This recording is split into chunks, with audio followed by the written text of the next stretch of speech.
Hello, everyone. It's Larry the Fairy here with Dallas Voice. A recent police operation, the raid on Israel Luna's Spayse Studios during a private party hosted by Marc Tuton, tied to case number 049524-2026, has sparked a wave of serious questions across Dallas, especially within the LGBTQ plus community, particularly following multiple enforcement actions over the past several weeks. Authorities say the charges in this case include serious felony offenses, but some are asking what led to the investigation and why now. Tonight, in an exclusive interview, we're hearing directly from the men at the center of it all, Israel and Marc, as they respond to allegations and the growing concerns surrounding this case. To be fully transparent, Israel and Marc have both worked with Dallas Voice in some capacity in the past with DVTV, which is why they've given us the exclusive interview tonight. Thank you so much for both sitting down with me. Oh, you're very welcome. Of course. Yes, we're very excited. Yes, we're excited to get your story out there. For viewers who may not know, let's just get into it. What is Spayse Studios? How did it start? And when did Private Playground begin? Okay. Yeah. So Spayse Studios started around, it was about 2017.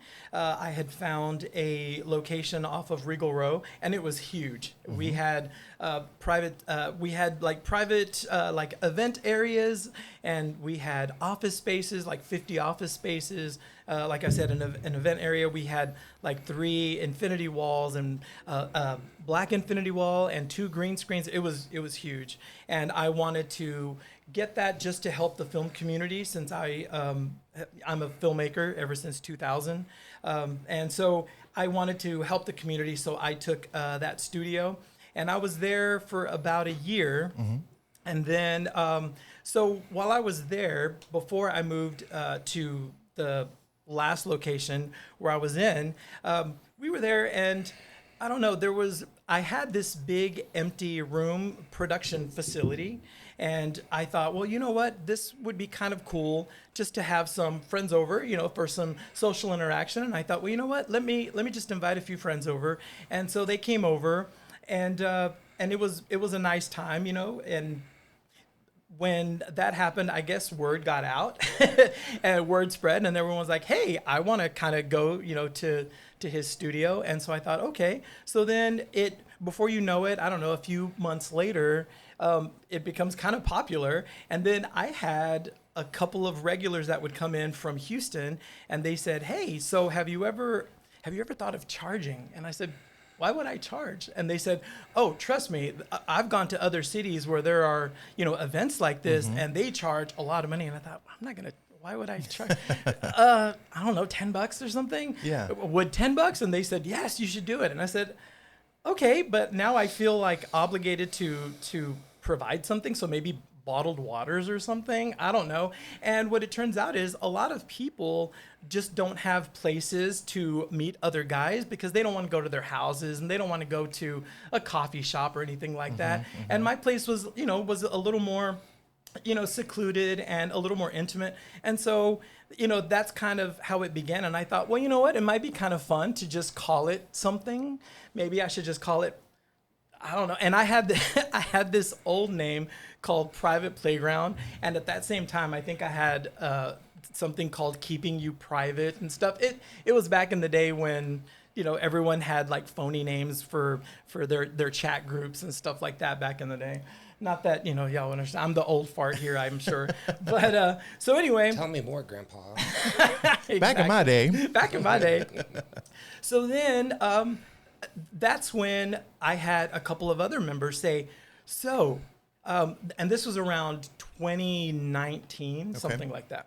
So then I had a couple of other regulars that would come to these events, and they would say, so have you heard of this thing called OnlyFans or Just for Fans? And I was like, I've kind of heard about it, but not really. I don't know how it works or anything. And they said, oh, trust me, if you every once in a while would record one of these gatherings, it would do really well, because these are, and they're, I'm trying not to make a big long story of how those work, like the subscription pages and stuff like that, because it's pretty much where you create content. So everyone hears about, content creating, where content creating can be anything you want, as long as people want to pay to subscribe to your channel. You can be painting your toenails, or you could just be cooking, or you could be with other people. You could have nudity in there. You could do whatever you want. It's just content creating. And they said, you know, Israel, normally it's one person, and then they bring in a couple of other people, and they play around or whatever they do, and that's it. And then people subscribe, and then you make money off of that. Yeah. And they said, but there are none that are group events. And if you let your people know in advance, whatever email list or anything you have, and I said, well, I have a private email list. It's not open to the public or anything. You have to, you know, be invited to join.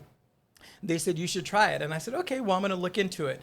So the very first event we had ended up falling on the weekend of a TBRU weekend. So for those who don't know what TBRU weekend, it's Texas Bear Roundup, and explain kind of what Texas Bear Roundup is. Texas Bear Roundup is an event. It's a charity event where now 3,000 to 4,000 bears and men of all sizes and shapes come together to have a weekend of fun.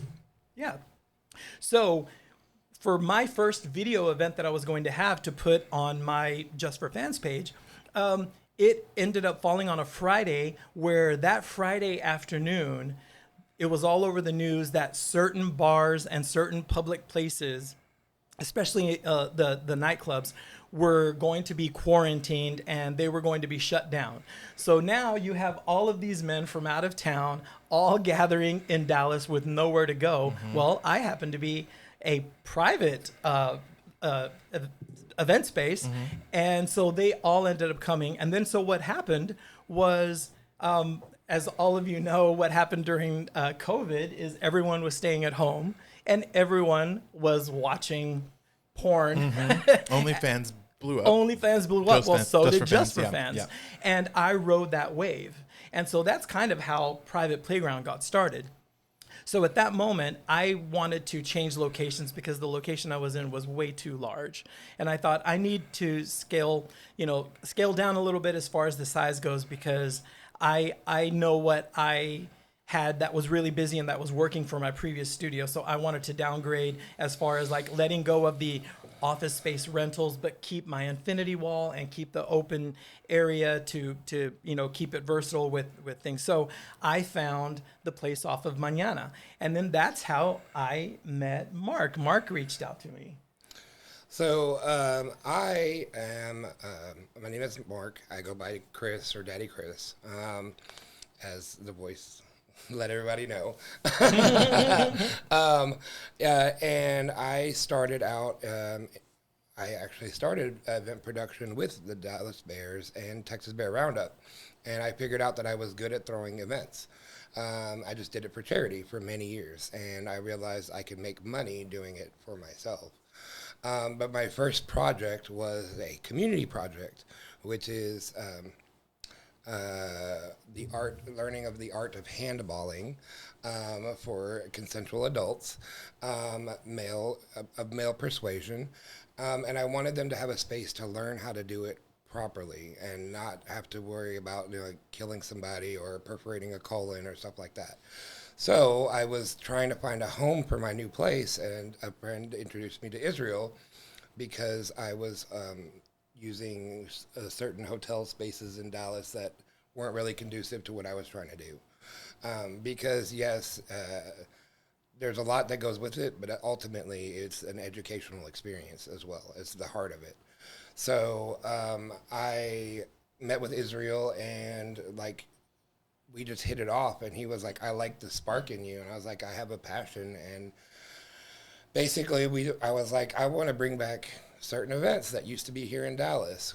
And I want to grow. And he gave me the foundation to be able to have a space to grow and, also keep my stuff, because there's a lot. Yeah. And while this is going on, it's a production studio. So, in between all of the photo shoots and the video shoots, I've shot multiple music videos there. I've shot a few films there because, I think altogether to date, I think I've shot 15 full-length films that can be on all, they've all been on actual films. Films, yeah. Not adult films. Not adult films. No, I've been on Netflix, I've been on Showtime, I've been on Hulu. And so I let Marc know. I said, what if we just do these in between, because these these events are usually like on the weekends, and during the week, it's mainly just an empty studio anytime anyone needs a video shoot or something like that. So, and then I told him that I had gotten into the Just for Fans kind of thing. And so he said, okay, so let's work this out. So it was a really nice flow. He was having his events, I was having mine, and every once in a while I would have a recorded event for Private Playground. So that was going on. And then there was one time that I was about to have an event on a Friday. So that Thursday before, I remember it was a little chilly, it was snowing a little bit, and I had a few people in uniform come to the front door and they knocked on the door. And so I was like, hey, what's going on? And they showed me a flyer, a printout of the flyer of the event that I was having the next day. Okay. And they said, here, and they showed it to me, and I said, yes, what about it? And they said, well, according to the city, you can't have these.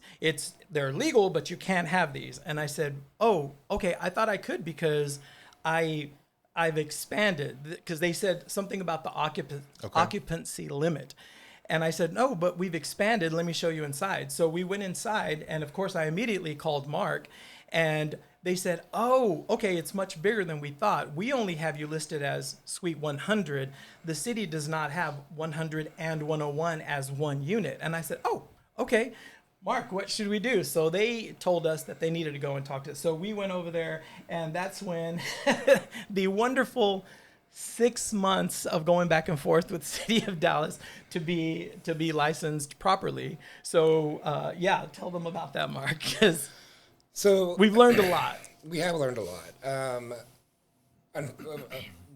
Israel was advised to get a certificate of occupancy that was just storage at first when he first moved to Mñana. I looked at Israel. I didn't know what the CO was, and I knew I'm a general contractor.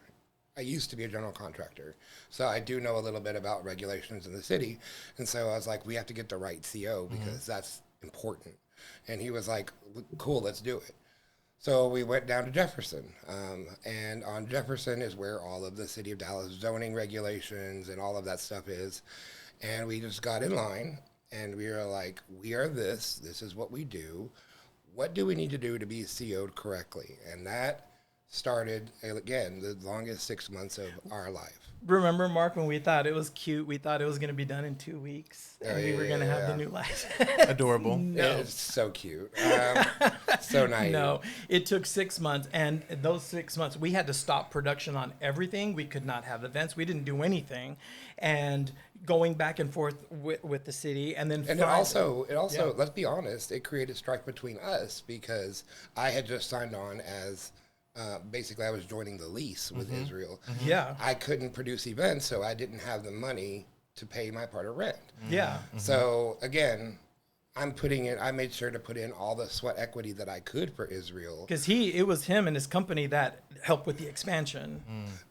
So Israel and I each put in, and let's be real also, we both put in $10,000 into the studio when we expanded.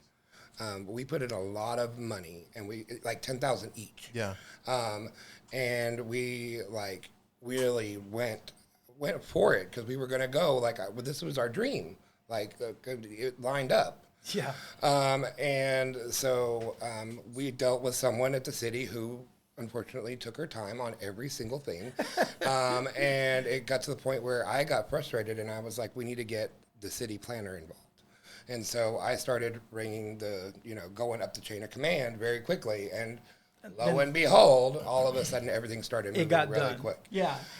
Yeah. We made sure and we verified that they knew what we were doing to a T. We believe that we also have evidence that supports that case, that we did everything that the city said we needed to do. Yeah, because when we were doing it, I had reached out and I just said, hey, so do we need to be a sexually oriented business? This is what it is. I said, but keep in mind, most of the time, 75 to 80% of the time, it's a production studio, but we do have pop-up events. Yeah. And they said, this is what you're going to be under. It's like, okay. And then I even double checked and sent them another email, and then they said, no, What did this they is what categorize you as? commercial amusement. Okay. Inside. Okay. Yeah. Now, keep in mind, this is the first time either of us have done this, so Yeah. we don't know what Yeah. it's classified under. I don't even know the lists of the classifications. I'm just following their lead because who else is going to Yeah. tell you what Exactly. the proper one is. So we followed that. And then finally, when they said, yes, we had delivered all of the deliverables we needed to, we were official. We were so happy. I made posts all over social media saying, we are official. And then we were really happy. And then we got going again. Yep. Lo and behold, we just found out recently that when we got our CO, but the Vice squad in Dallas did not exist. It was disbanded for a while because some stuff was going on. Neither here nor there. It's not our story to tell. But there was not a Vice in Dallas at that time. They got back into. They reformed it about a year and a half to 2 years ago. So we went. Because we had from the city, we said, you guys are doing everything right. We did it by the book.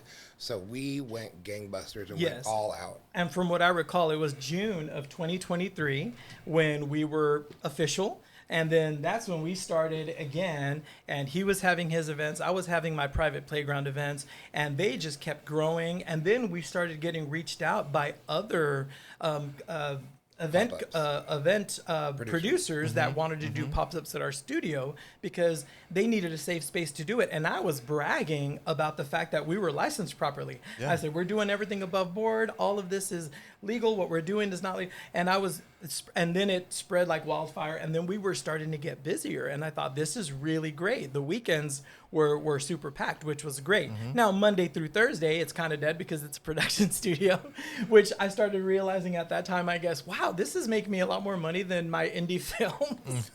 But, but we were still doing that. And then, I know. So that's about when we got visited during an event from the fire rescue. Fire marshal. The fire marshal.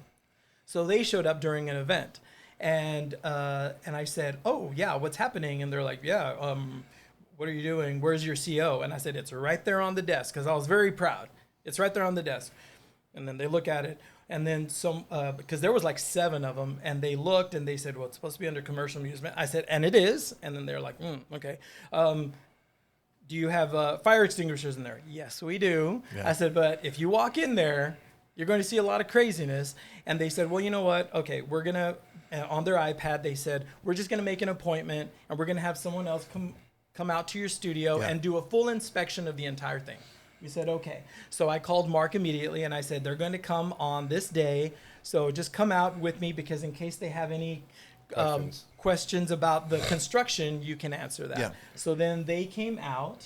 And I actually hit it off with one of the both of the inspectors because I know how to deal with people in the city. You just treat them like a human, and you just have a general conversation with them. It's going to go a lot smoother, and you don't attack them or or dodge their visits. So we didn't. They were there, and we walked through, and they were like, "Okay, you have fire extinguishers, but they're not the right size. Your plugs don't have enough surge protectors. Each plug needs to have." She hated extension cords. Yeah. No extension cords. We're like, they don't like extension cords, and we were like, okay. They pointed out some minor electrical issues, and I had an electrician in the next day. I sent Israel links on Amazon of what we needed, the right size, the fire extinguishers that can be checked and everything. So we did it, and I got a measuring stick and literally like a measuring wheel and measured every 30 feet, and there was a fire extinguisher every 30 feet, like they said. Yeah. And you replaced all of the surge protectors. I installed surge protectors at every plug. We did everything. Yeah. I've managed bars for years, so I've had to deal with the fire marshals coming in and doing these same investigations. Yeah. So I know exactly what you're talking about. Yes. But everything was fine, and they were like, "Thank you so much," like the fire marshal, because we kept calling them saying, "Hey, we're having an issue with this. What do you recommend?" And they were like, "We recommend this." And we're like, "Cool, we'll do that." So one thing I forgot to mention is when the fire marshal was there, one thing that she did say is, you guys, to keep us from coming out here with any little call that you might have, you might want to upgrade to Assembly A2. Assembly A2. And we said, well, at first I was a little upset. I said, we have worked for so long to get the proper one. That can be discouraging. Yeah, and now you're saying that we need another. Why didn't they just tell us that before? Because we worked so much. And she said, yeah, you're fine now, but just get Assembly A2 and do all these things. And that's when we started upgrading. Which is just the everything. occupancy thing. It's not just the certificate of occupancy. It's just in the bottom of the certificate of occupancy. So we were literally starting we were trying to figure out. We went to the management firm for the property first. To ask them for drawings of the spaces, because that is what is necessary. Yeah, because Mark had told me that the city, when I wasn't able to go to the city, Mark would go on his own. And he said, so Israel, whatever we have as far as the floor plan, the city is very specific about what they need. And they said, we need all 3 suites. Oh, because we had also expanded to a 3rd suite now. So we were very happy at our expansion and our success that we were having. So they said, we needed, since we had expanded, they said, you need a floor plan of all 3 suites. And so I reached out to our property manager and I said, hey, I need this because we need it to scale. And when it's blown up, it gets blurry. So I said, okay, well, Mark, let me reach out to my manager. And she said, okay, I'll work on that. Weeks go by, and then weeks go by, and then weeks go by. And we have everything done except 2 things to get Assembly A2, which was getting that floor plan to them. And the other one was our 2 exit doors had a 4-foot drop off. And so the city said, it says exit over the doors. Y'all should have steps going down because if it's an exit, people could fall. And I said, okay, well, that's probably a management thing because the 8 years that I've been here, that there haven't been any at all.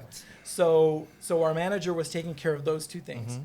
So then fast forward to April 17th, Mark was having his event and I'm in my office because I texted you while you were doing check-in and I said, Mark, since our management is just taking so long to get this floor plan, I have an architect friend. I can just reach out to him and see if he can actually just recreate one high quality to give to the city. And he said, that sounds great. Do it. So I was text messaging with my architect friend and I said, can you do this? This is what the city's asking for. And he said, yes, we're having a text message back and forth. I'm doing this because on my computer, the text messages are up on my screen. And so I'm messaging him and he's asking for what I do have. And I'm like, well, I have this suite on its own. I have this one on its own. And then he's like, oh, this is helping out a lot. What per scale? And I'm like, Mark, what did the city ask you? And then you sent me a text message conversation. And then I sent it to him. And then as I'm doing this, I hear a commotion outside. And then I hear Mark yelling at me. So we have a daytime and a nighttime event. At the daytime event is when they decided to come and visit us. They raided us. Yeah, without getting any legal specifics, is there anything about the way the raid was conducted that stands out to either of you? Well, and walk us through the raid. You saw it first, I think. Yeah, so I was sitting at the desk, which the desk is this way, and then the windows are this way. So my eyes are looking this way. Sorry, I didn't mean to hit the microphone. I'm looking at the wall, basically, where when people come in, I greet them and send them through. So one of my volunteers looked at me and said, you need to look outside. And I was like, don't fuck with me. I'm sorry. Am I allowed to use? Yes. Okay. I should have asked that beforehand. I was like, don't mess with me right now. Like I'm in producer mode is what I call it. Cause I'm like, I got to do this still. I got to do this still. You know, an event's happening. I got 10,000 things going through my mind that I got to take care of and make sure that I maintain. And so I finally just stick my head out and I look out and there's a SWAT truck at an angle, pointed, like the front end of the SWAT truck pointed towards the building diagonally across this parking lot. Our parking lot is very big at 2526. And I looked at my guys and I was like, go get everybody dressed right now. And I have to compliment my crew because I had 50 people in the building and they got everybody dressed. I went outside, I opened the door, and that's when they hopped on the bullhorn and said, they read out the address and they said, everyone needs to exit the building immediately. And I was like, what is going on? And they were like, we know that there's a lot of people in there. We need to start sending everybody out one by one. And that's when I'm standing there holding the door open with my back, hands up. And I was like, Israel, get out here now. Yeah. So I walk out because I was going to talk to Tommy. Tommy was in the building too, another friend of ours. And I looked out the window and I see these cars coming up with people running out and they are yelling really loud. And they're pulling up guns. And I'm thinking, I don't know what's going on. And that's when I hear Mark, Israel, get out here.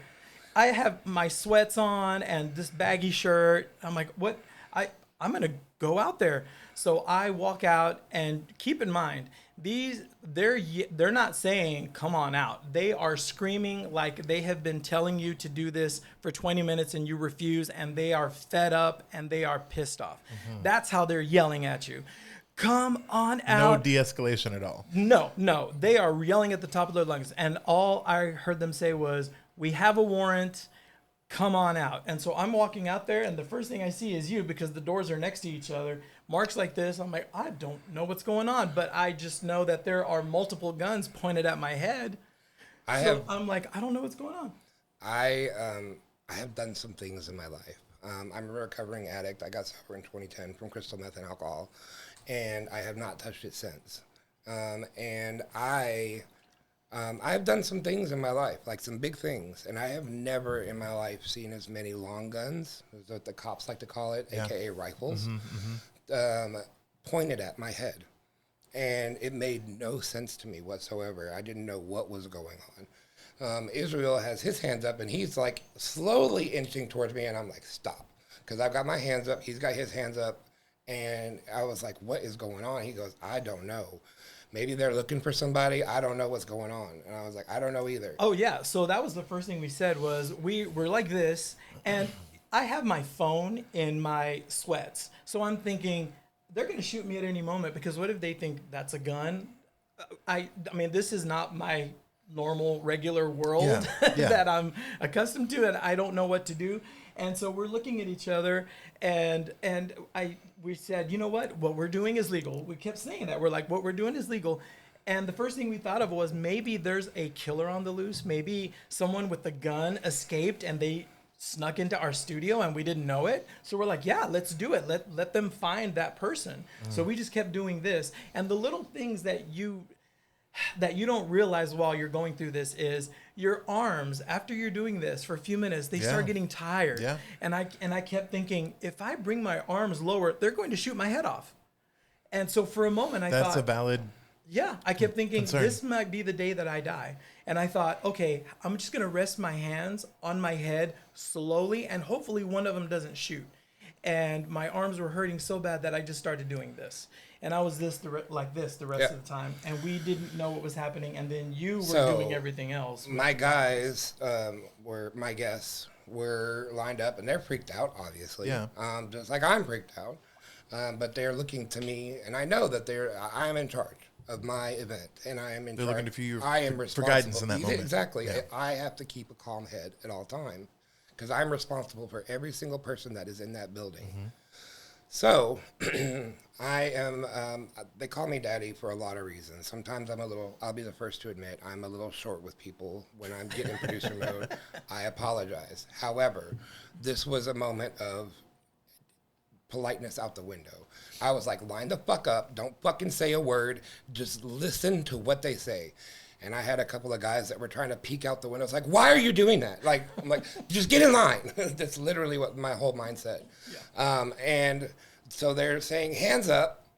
But then they're like, okay, we're sending a drone in to watch you guys. So move out of the way, but don't move. And so it's very confusing, because you've got rifles pointed at your head. You've got pistols pointed at your head. You've got Vice. You've got DPD. You've got SWAT. You've got... It looks like social workers standing off in the background. anyone who's been to 2526 Mñana knows all the grass areas were covered with people. There was literally a sea of people outside waiting for us. Neighbors, How many other people would you say? businesses. There was at least 200 people out there. Wow. Yeah, and that Well, was it's just a Like show. y'all were like a cartel Yeah. trafficking Show. drugs and guns Yeah. or something. And Yeah. they did it at noon, and I feel, and I think Israel is agreement, they did it at noon on purpose. 100%. They wanted to embarrass me. That's what They it wanted to seems like. embarrass Israel. They wanted to embarrass our guests. All the guests. They wanted to make everyone feel shame. Mm-hmm.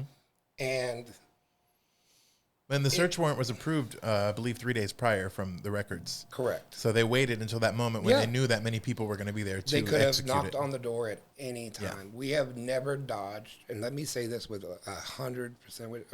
Which camera are we on? We have never missed a single appointment with the city of Dallas. We have never missed a single interview with the city of Dallas. We have talked to every single person. We have not hidden. We have been very transparent 100% of the time. And that's what was so painful about all of this, is that we worked so hard and did so much with the city of Dallas and said, we are going to stand up. It's not the gays of the past that are hiding. We are going to stand in the sunlight, and we are going to be like, this is who we are. This is what we're doing. This is not illegal. How do we do it right? Yeah. So and with I'm sorry, I didn't go mean to ahead. interrupt. But at this moment, we don't know what's happening. At We all. still have no idea. They're not telling us anything. They're just bringing everyone out and being very specific. Like One Marc at a said, time. One at a time. But then they're saying, move out of the way because here comes a drone, but don't move. And it's like, what And do then we- walk Yeah. forward, and then turn around, and then walk Walk backwards. backwards. And if they weren't doing it fast enough, or if they were doing it too fast, and they got in trouble. They got yelled at. Literally, and while a rifle is pointed at them. Like, that's a lot to deal with for anybody.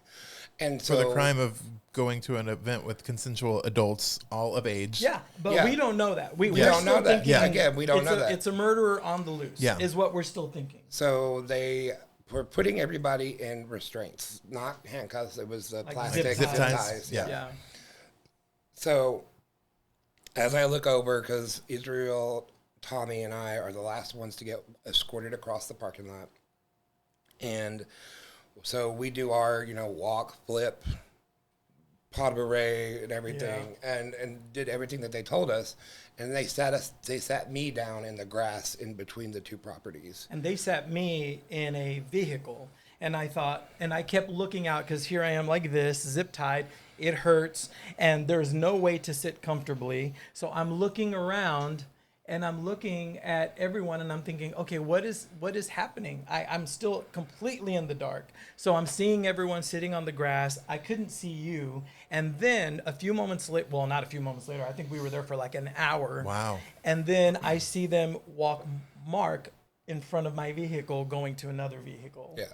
So they asked me my ID, or they asked me my name and my date of birth and my address. So, and that's what they were asking every single person. And so they asked me, and then they walk away. And as soon as I was like, something's not right. And they came back, and they immediately stood me up. And they were like, you're a big boy. We're going to put you in the AC. I was like, first of all, I don't appreciate your tone right First of all, I'm offended, but thank you. now. But they did not take me to the AC. They took me to a cop car.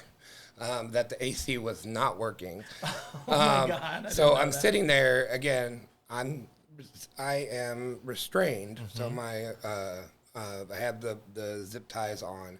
I have a labral tear. I was in a really, really, really bad car wreck a couple years ago with my ex, and I did a labral. I had a labral tear in each shoulder, so my shoulders come out of socket sometimes. It's not fun. So I'm sitting there in a cop car, and the pain is getting worse and worse and worse. So but I'm like trying to see, but I can't. There's so many cop cars, there's so many ambulances, or not ambulances, there's so many cop cars, so many everything, that I can't really see my guests because there was so much going on. But I can see them carrying boxes into the studio.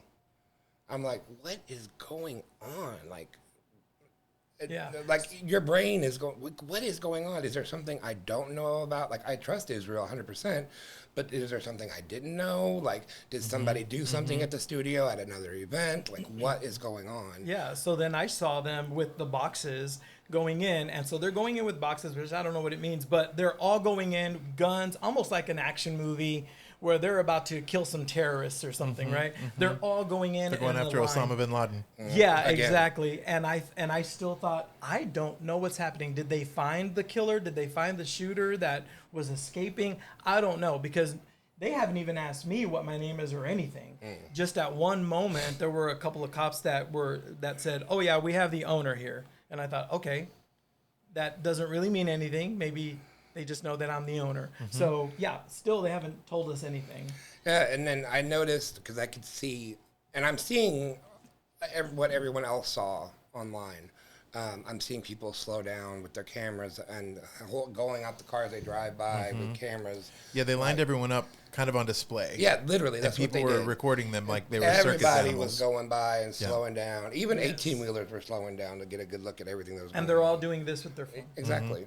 Because that's what we do now. I Yeah. can't really blame them For sure, from their perspective, but at the same time, it really sucks when you're on the other side of the DPD camera. put the people in that situation. On purpose. 100%. They created a narrative. And So so we're there, and then all of a sudden, finally, they come over, and two cops just get in the car. I hear them throw my keys and my wallet in the back of the squad car because I hear it hit the back of the seat that I'm sitting on. And all of a sudden, they get in the car and just drive off. No seatbelt for me, by the way. I'm in the back of the cop car, and they make that first turn. What's that street that we turn on? Shady Trail. Shady Trail. How appropriate. I was going to Right. say, Sorry. They take a right on Shady Trail, and I literally just fall over because I've got nothing. I don't have a seatbelt. I'm like, if I get a ticket for no seatbelt on the way to wherever y'all are taking me, I'm gonna have a big problem with y'all. Yeah. And the cop, it was the first time he cracked a joke, because that is my way of like dealing with stress, is like laugh at For it. sure. He was like, "Don't worry, we're filling out your ticket right now. You'll be all right." So he pulled over and they put the seatbelt on me, and then they hauled ass. Like, they drove with purpose to Jack Evans. And I asked them on the way, I was like, "Are you taking me to Jack Evans, or are you taking me to Lou Sterrett?" Because, again, I've done some things in my life, Yeah. and I know how it works. They're like, "Oh, we're taking you to Jack's." And I was like, "Okay." So for me, I was there, and finally I started seeing them releasing people from the lawn. Which was like a sigh of relief. Yeah, big because I time. thought, okay, everyone's being released. Good, they're about to release me. And the moment I knew that, oh no, it wasn't a killer on the loose or anything, they're here for me, was when two of them were talking. One of them says, "All right, we're ready for transport." And I thought, oh, I'm being taken somewhere. Okay, I still don't know what for. We have followed every rule that we know of. And also, I wanted to also make note of, because this is a very unfortunate thing that we're dealing with, the whole situation. But what made it even worse is they came to a space where we were having a private event. And they put us out on parade. And I would say at least 6 to 7 of the cops around us in the pod, just the small pod of people that I was in when I first got escorted across the parking lot and sat down in the grass. I was hearing things like, "Ugh, these nasty faggots, I don't want to be here." Wow. Like, why the fuck are we still here? I don't want to touch anything. I don't want to get AIDS. Like, these are the things that I'm hearing From DPD. From DPD. Oh, and they have this like cop swagger, you know, like they're just above everybody else, and they're just talking amongst themselves. And like I'm trying to we're tell nothing. my guys, Wow. like my guys are talking to each other. I'm like, "Y'all don't talk right now. Yeah. Don't talk about anything. They'll use anything you say against you. Don't say a fucking word." And they were like, "You shut up." And I was like, "I'm just everyone be quiet." And I didn't say anything after that. So then we're transported there, and I know, you know, we can't discuss, you know, the conversation that we had from there With the detectives. with the detectives, because, you know, the case is still pending. But it did make me feel better that while, you know, they put you in this, it's this whole mental thing that they do. Mental warfare. Mental in warfare. my opinion. They put you Yeah. in an enclosed room No windows, nothing, with No just TV, like no clock. a beige, room, painted room, no clock, and you're just sitting there and you have no idea. And it's disgusting. Yes. Our studio was 10 times cleaner than the room that I was in. There was, Yeah, good point. what I could tell was on the wall, dribbling down the wall, there was a certain bodily fluids that were just literally sitting on the wall. The carpet's like sticking to my feet. It's coming up in places, and I get it. Like, it's jail. It's not supposed to be comfortable. Yeah. But at the same time, clean y'all shit.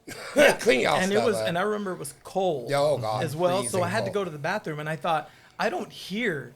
Am I on a floor with other people because it's completely quiet? Do I knock on the door? Are they going to come check on me in a minute?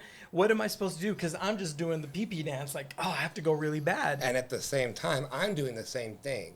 I'm also wearing a pair of shorts and my communion shirt with it was a shredder. So I'm like completely open. Yeah, mine too, yeah.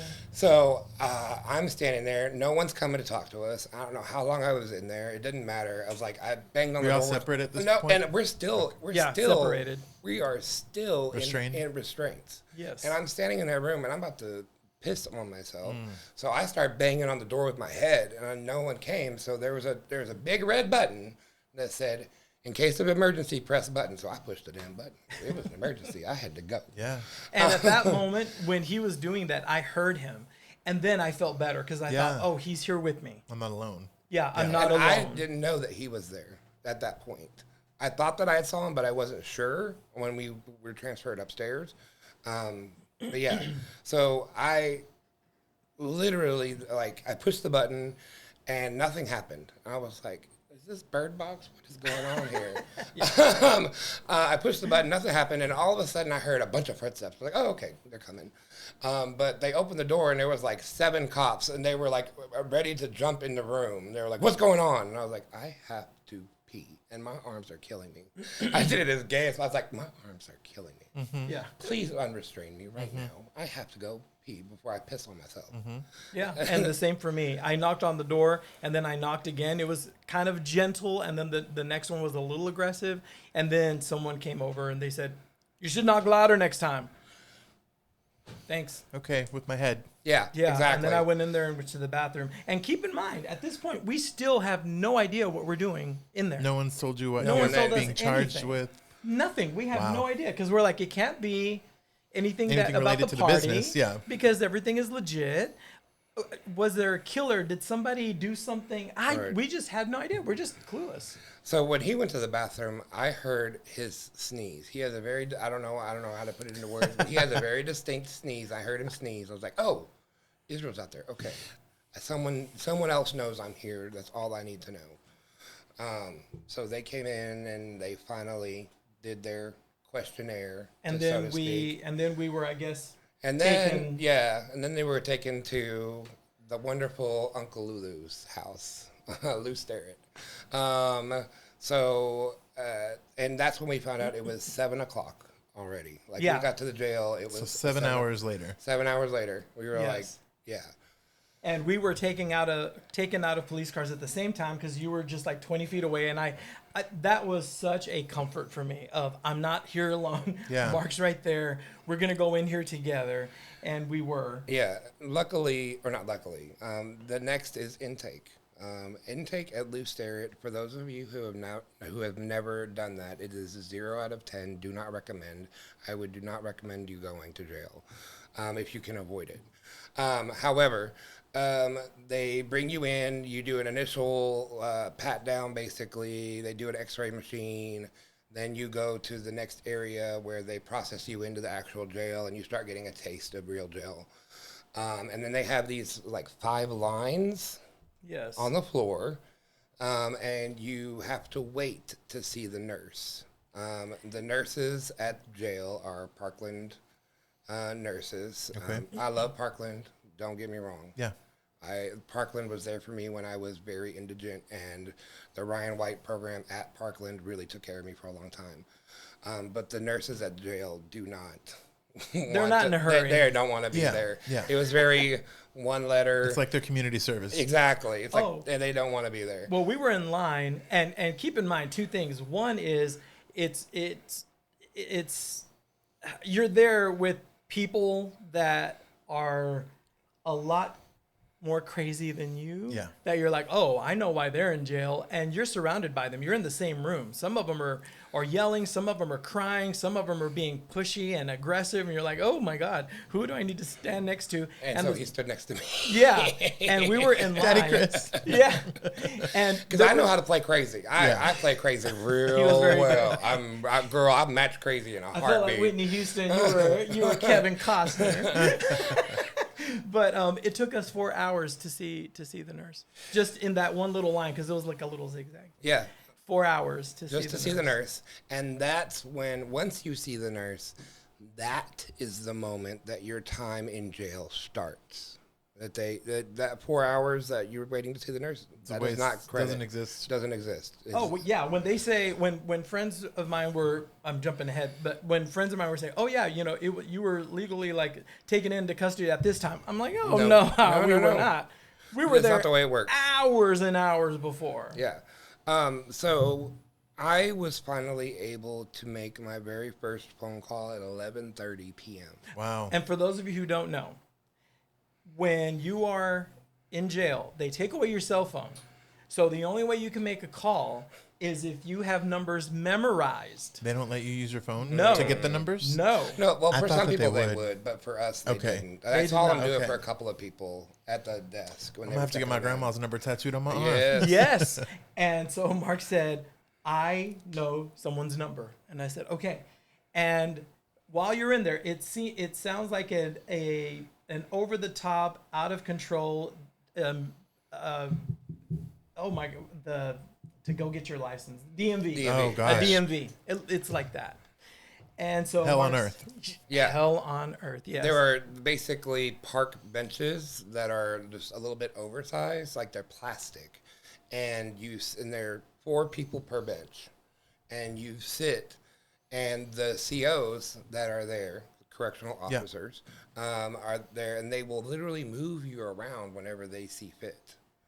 So, like, they would okay, you guys that are in the 4th section, y'all need to move over to the 1st section. 1st section, move over to the 3rd section. 3rd section, move to the 2nd section. 2nd section, move to the 4th section. It was crazy, and it was just to keep everybody corralled, basically. Yeah.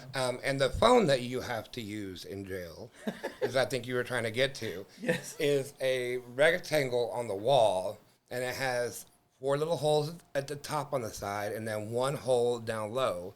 And if you don't know, you have to put your ear up to the 4 holes, and then you speak into the single hole, like the old time phone kind of. Yeah, but you there don't are hold. no But you don't hold it. You don't receivers. do the receiver up to your ear. You put your whole head up to it.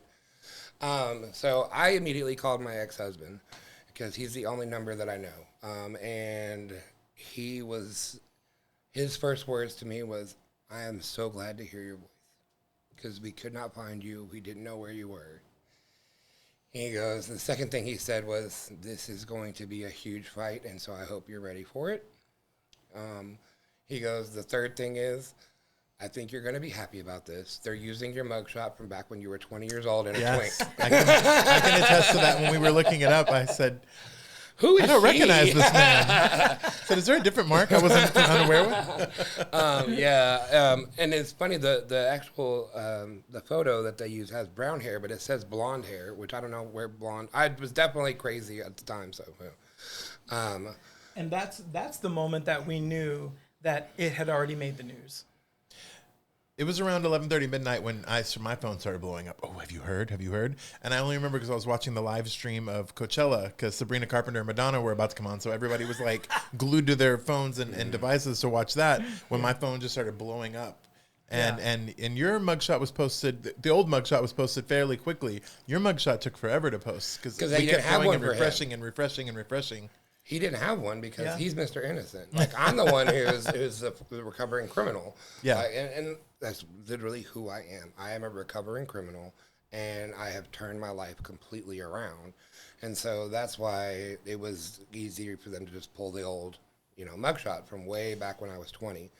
I am 42 now. So, it's been a while. One of the shocking revelations from y'all's booking that I think gained the most attention publicly was the wording they used, where it said operating a business as a sex offender, I think was the wording. Operating a sexual sexually oriented business while being a sex offender. Yes, and so that's when my phone really started blowing up. So everyone's we like, didn't "Did even you know that. Israel?" And I'm like, "No, that's not." And so independently, we investigated, we looked into it. Neither one of you have ever had any sexual convictions on your record, for the record. And so I just wanted to go ahead and put that there and first. nothing has been expunged, nothing has been removed. Yes. Like it just has They've never since happened. changed the wording, and it said operating a sexually oriented business without a license. Yeah. But originally, online, next to your picture, it used the word sex offender. Oh, that's one of the charges on my paperwork, so they can't take that away. It is right there. Yeah, and I think that the both of us suspect, we don't know for sure, but it was to again hurt us even more. Yeah. Because everyone in the community Tarnish your name. Yeah. Because again, like I've said several times in this interview, I'm a recovering meth addict. I was the guy on Cedar Springs that you would cross the street to get away from because I was that crazy. And so, like, I get it. Like, the cops do things to make their case more sound, and I think that they did that to make whoever signed off on our warrant make it look even more salacious. And keep in mind, we can't do anything about anything. We're in there without cell phones. We're just there at the mercy of you have no the idea what's system. going on in the outside world. And I kept No reminding idea. him, I was like, you have no control. Yeah. You just got to swallow it and swallow the emotion that you're feeling. I'm very careful of my wording. Swallow the emotion that you're dealing with and just do what they say. Yeah. And they very much so, it seems like they intentionally slow walked us. Because at 8 a.m. on Saturday morning, and Israel had not been arraigned yet. We were still sitting there waiting to be arraigned. So I got up and asked the correctional officer, hey, what's going on? Because everyone that came in when we did has been arraigned and has gone off to wherever they're going. And they were like, oh, we'll look into it. Go sit down. Okay. So I called my ex at like 11 a.m. I was like, he's like, have they said anything? I was like, absolutely not. We're just sitting here. He goes, I'm going to tell Rugger, because Rugger is trying to talk to an attorney for you, and we'll see what we can do. Rugger's a friend of yours. Rugger is my best friend in the whole world that I just moved to Chicago this past weekend. I love you, bitch. You're making me cry. And Rugger, just from Chicago, did so much for both of us. And he reached out to my now attorney and was like, hey, they still haven't arraigned him. From what I understand, because I'm on my side of the understanding, my attorney reached out to the appellate judge who was doing the arraignments and said, hey, what's going on here? Like, they've been in there for a long time. So at 2:30 p.m., all of a sudden, everything just started moving at light speed in the jail. Like, we'd been sitting there, hadn't eaten, because the food that they were offering us when we got there was a bag of bologna sandwiches that had been sitting there in a chair. And the bologna is much darker than it should be. Oh, wow. Yeah, like, the color, it's bad. Yeah, it's that bad. mantle, that's the color. That's bad. Yeah. It was, I was not about to eat that food. And I had to because I was hungry, so I did. to add a little bit of levity to the story, at about 1 a.m., I looked over at Israel while we were sitting there waiting to be arraigned, and I said, I cleaned out for this. You were light. I have not eaten. The point was I had not eaten Yes, that day. you At were Friday ready. morning, I got up and I immediately got in the shower. I got myself ready for the day. Yeah. And was empty. Yeah. And I looked at Israel at 1 a.m. I was like, I cleaned out for this. And like that was our ongoing joke to make each other laugh throughout the day. Yes. That bologna would have undone that. Oh, right. Exactly. So we finally go in front of the judge because, And they came out, did our pretrial, and said, can you pay bond? And I was like, I was assuming it'd be $500 or something for mine because there was nothing illegal that I was doing. So I was like, yeah, I can afford $500. That's not a problem. And they were like, okay. So we went before they called us back finally to be arraigned. Yeah. So keep in mind, again, we still don't know the charges. We've been in there already punished and put through a terrible, horrible experience. And we don't even know what we're doing there. Right. But we're treated like we're guilty already because, man, it's not a pleasant experience at all. So this is for innocent people. Yeah.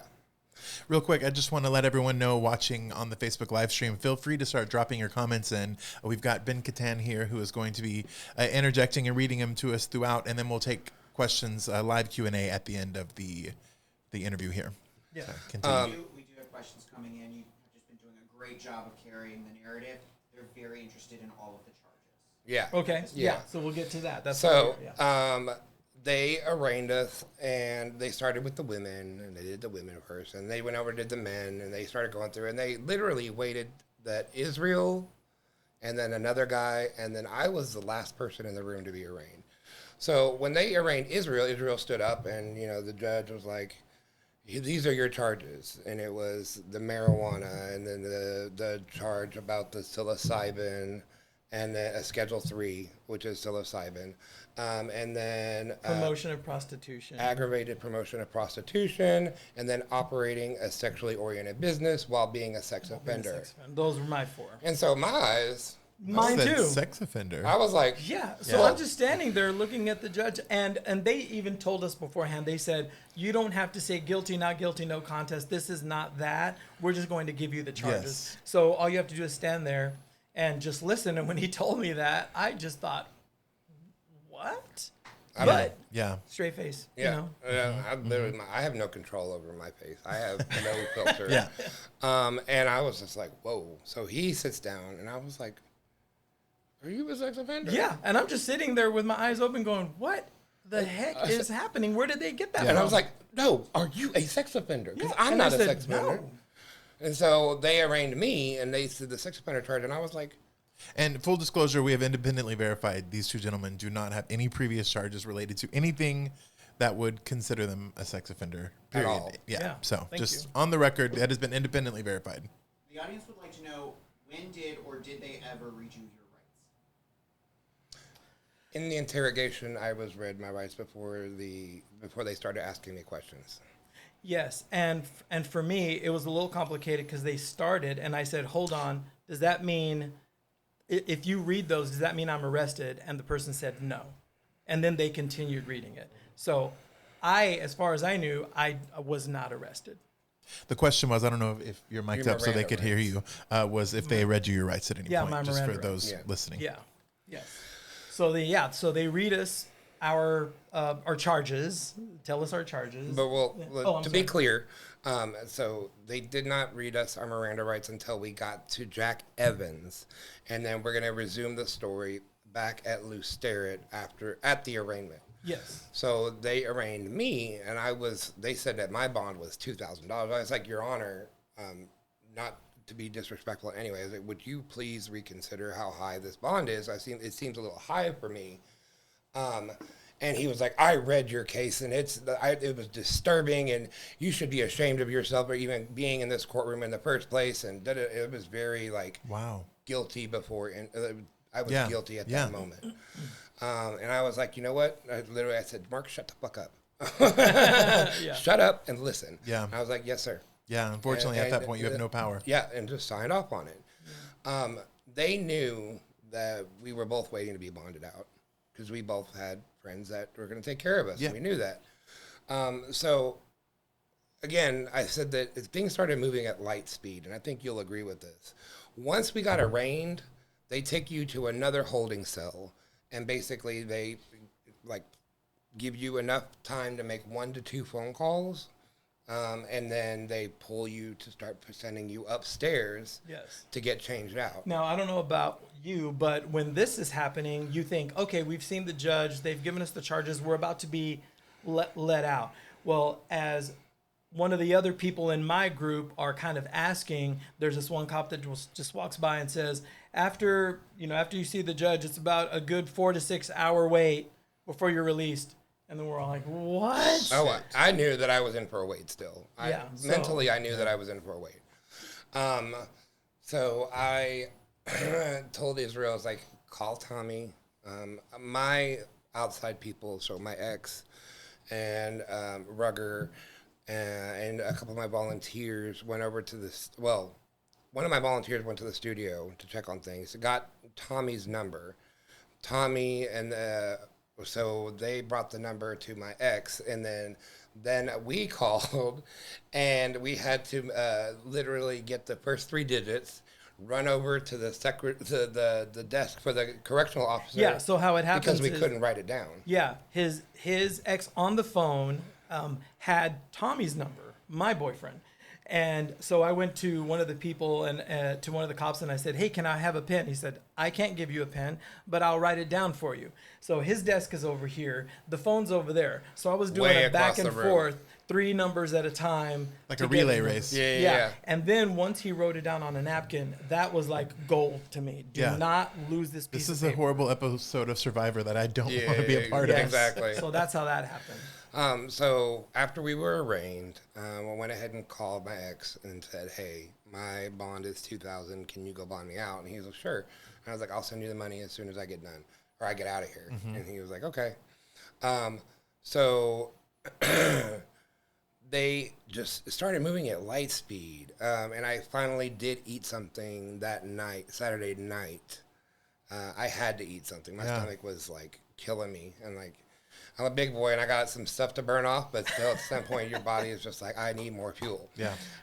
So I ate a sandwich and these terrible ginger snap cookies that they had upstairs. Yeah. And literally there were 4 of us waiting to get dressed out. Israel and I were separated.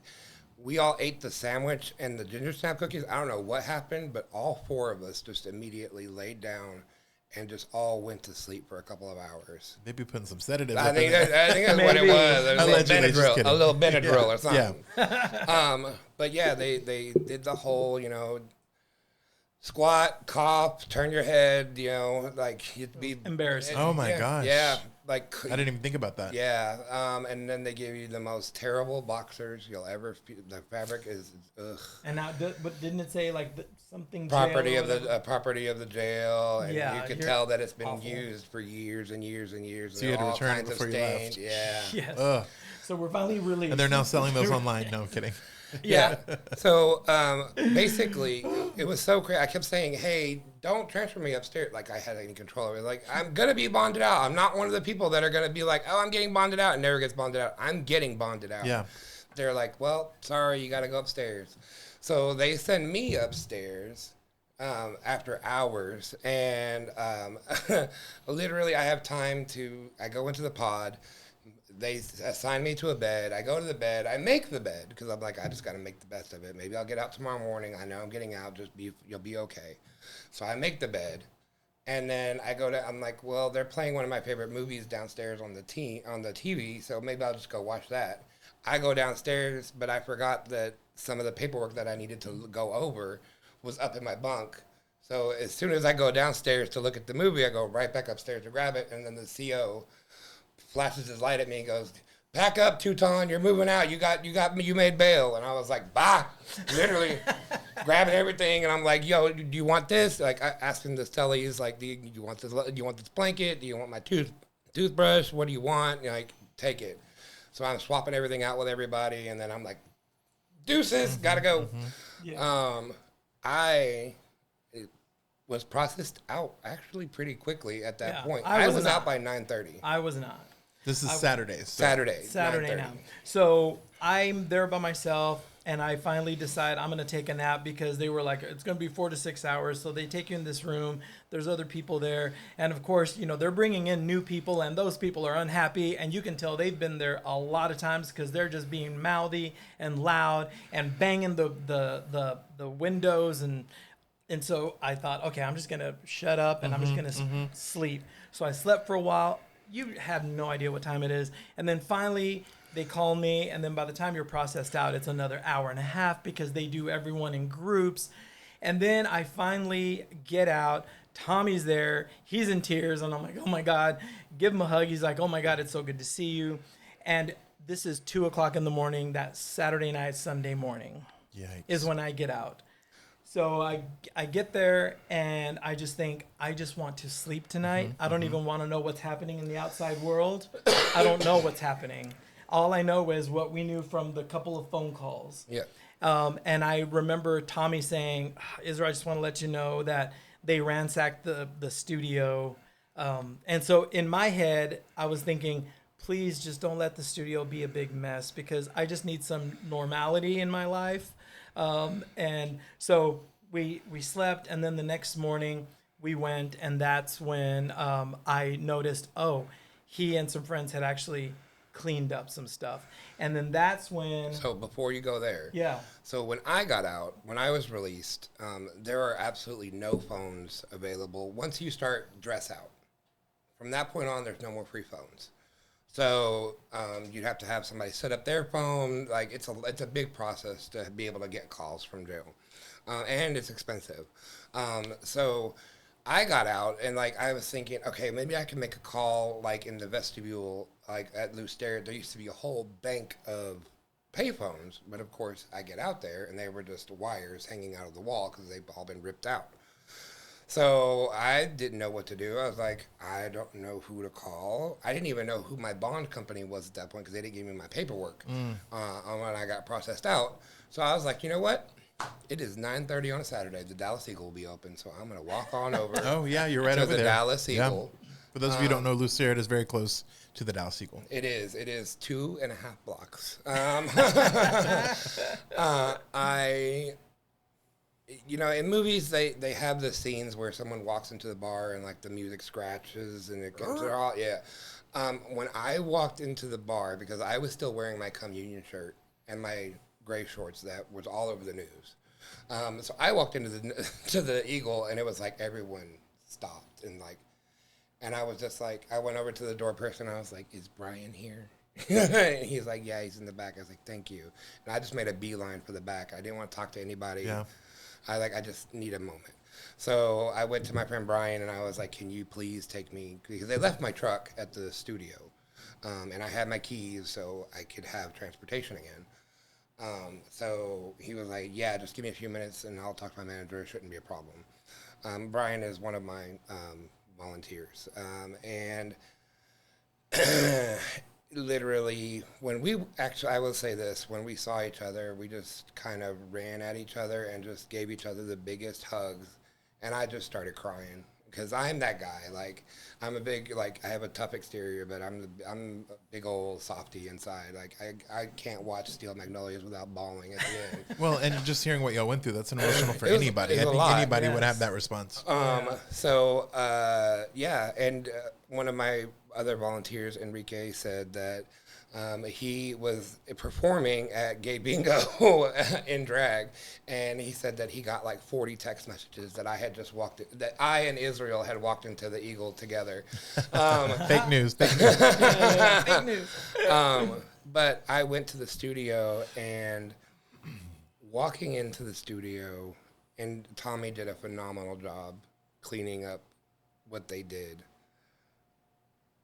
Your life work, whether or not you agree with social interactions the way we're having them, they're not illegal. And I put my life work into that space, into that studio.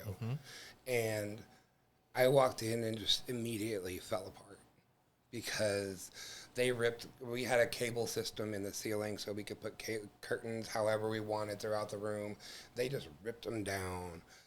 They threw slings over. They ripped the mirror off the wall in the bathroom. Like, unnecessary, flipped lights over, and it was.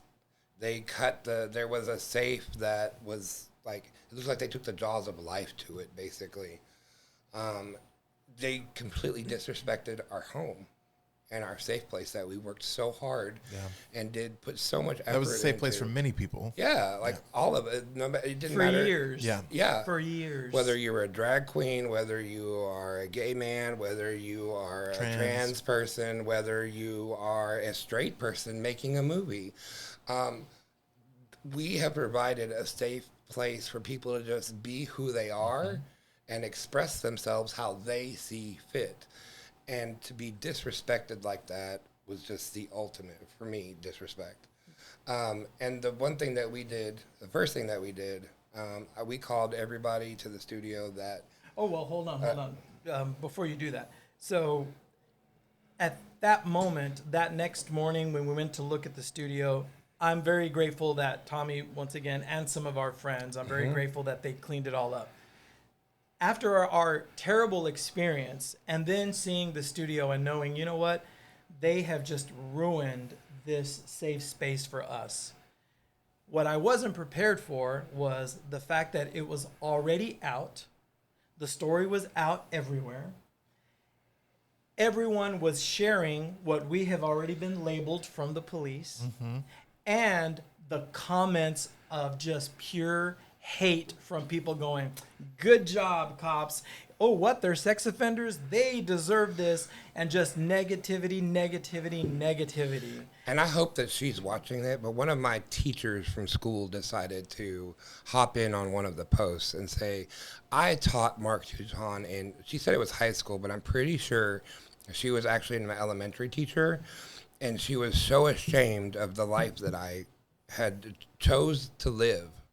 And I just want to say to you, in particular, if you're watching, I have fought for this life, and I'm going to continue living this life because I get to live a life that is free, and I don't live by any society's bounds, and I was taught to be who I am, and that's what I am doing, and that's what I'm going to continue to do as well. So thank you for your little comment, but it's not necessary, and it's not needed. Maybe you should grow up, but not that I'm petty or anything. Yeah. So anyway, that's kind of where that Yeah. went. Do we have another online question? So the online audience is first telling me my voice isn't picking up. I'm not on a microphone, so Yeah. you'll have to repeat this later. They're very concerned, mostly about the drug-related charges. Okay, a lot of people are concerned about the drug-related charges. Most of them want an explanation of what your charges. They want an explanation of what the charges were. Who's being charged for what? or Who's is it being charged you're for both what, being or are charged? you both being charged? From what I understand, I'm being charged for the drugs. Yeah, for okay. So when it comes to, I think it was two different charges. One of them was for marijuana, and one of them was for what was it? Psilocybin. Or Psilocybin. something, which is pretty much mushrooms. Magic mushrooms. Okay, excuse me. When it comes to the drug charges, the marijuana, there are people that come in and out of the studio on a regular basis. I can tell you right now, they are not mine. I'm not saying that they weren't there or they were there, but I can tell you that they're not mine. And anyone who's known me my entire adult life know that I'm not a drug person. Even to this day, I'm 54 years old. I've never even been drunk in my entire life. I'm just not that person. And when so there's that. And I can promise you, if they went in there to dust for prints, you're not going to see my prints on any of it because I don't know where it was, how much there was, what it was contained in. I have no idea. There were other people that went in and out of that studio. And had access to the space. Yeah, that had access to the space. Now, as far as the shrooms, there was a machine that I bought from Facebook. Facebook ads, hey, grow your own shrooms. And I thought, oh, okay, well, it's not illegal to grow shrooms. And I had the machine in there, and it was one tiny shroom that was in there. Now, where they got this weight, I have a feeling. Did they weigh the whole machine? Maybe, or the dirt that it grows in. That's pretty heavy. Yeah. So I didn't even get to try the shroom, nothing. But it was there, and they took the machine, and I want it back because it's not illegal to grow mushrooms. Yeah. So there's that. So I don't know what else to say. I will also say the drugs were not mine, and I would like to set the record straight because there have been a lot of rumors out there, people thinking that they know what they're talking about. Yes.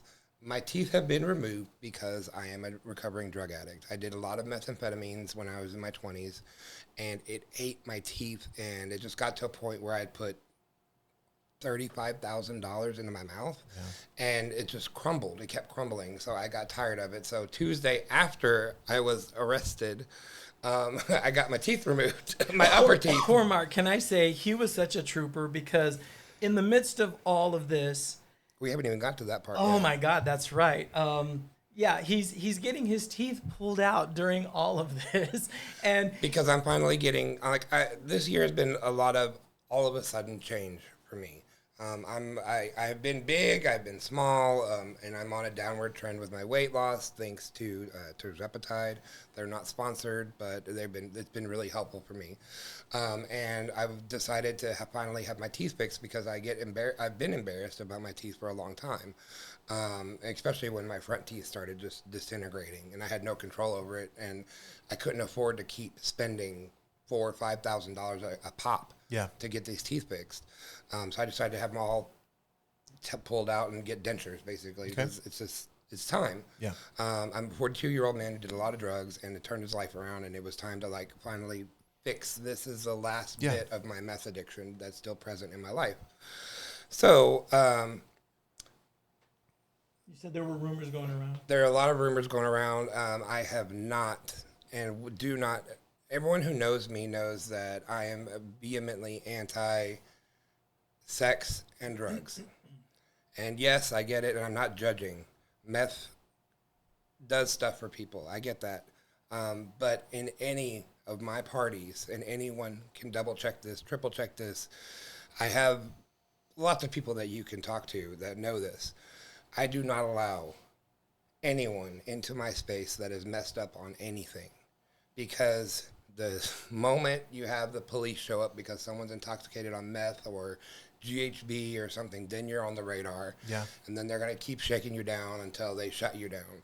And so part of what I do at that front desk is assess everyone who walks through the front door. The moment that door opens, my eyes are on that door, and I'm watching if they're twitchy, if their jaw's moving. And that's what we have in common with our events is we don't provide any alcohol At or all. drugs Okay, at our okay. events at all. We are anti Because that was all one of that. kind of common, I guess, Misconception. misconception. Yeah. Is that people were like, oh, yeah, well, the drugs are there because everyone who comes to these parties does them. No, Okay. that is So I'm glad we're setting factually- the record straight on that. Yes, please. Correct. We do not. Anyone who has been to Communion Dallas has heard my speech, and I am very adamant about people not coming in with. I've refused service several times to several people. If you can't answer basic questions about why you're there and what you're there to do, then you don't need to be in the building, period. Once you start inviting, bringing alcohol, then TABC gets involved, and I don't want to be dealing with TABC at all. That is not my wheelhouse, and I'd prefer not to. And I would you don't have to be messed up to have a good time. Yeah. Yeah, we are very anti-drug. Even my private playground events, they're 2 hours long because that filters out a lot of people who want to do drugs and stay for hours and hours. 6-hour marathon. Exactly. Yeah. It's nope, that's not us. There are other spaces for that. That's not our space. Yeah, and I know the cops are trying to push some narrative or something about, every member that walks in gets some weed or something. Here you Something go. ridiculous. Here's a free It's hit of meth. Yeah, what are you talking about? Number one, that's not a good. At $30 a person, at $35 a person, that is not a good pay model because the expensive drugs are expensive. Yeah. Okay, Yeah. drugs are very expensive. Let's be honest. Yeah.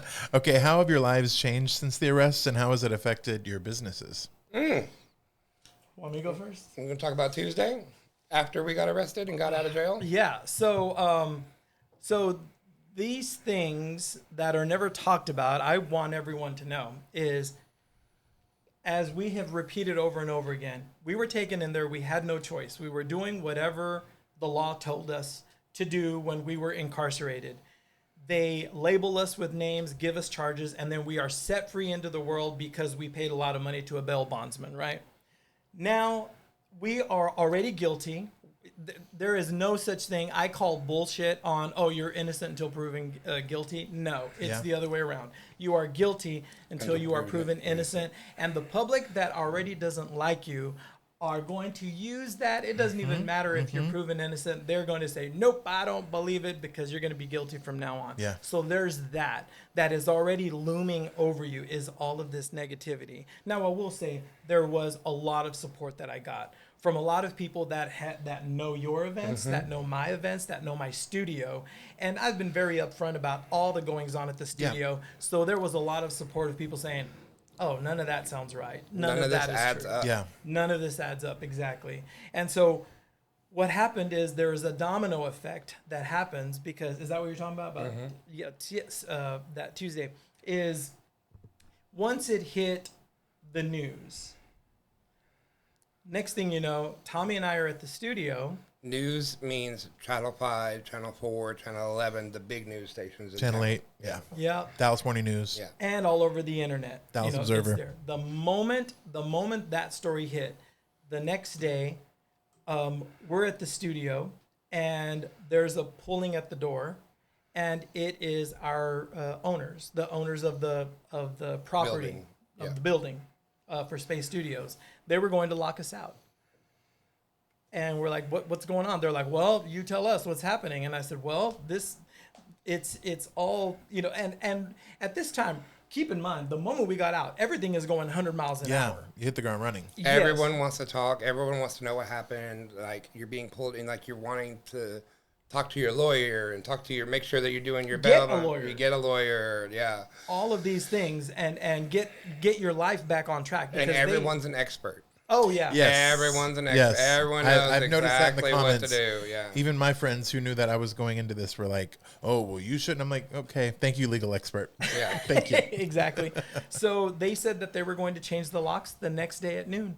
And I So immediately called you. He called me, and it's 10 a.m., and I have an appointment at 1 to go get my upper teeth removed, because they do your upper teeth and then your lower teeth. Mm-hmm.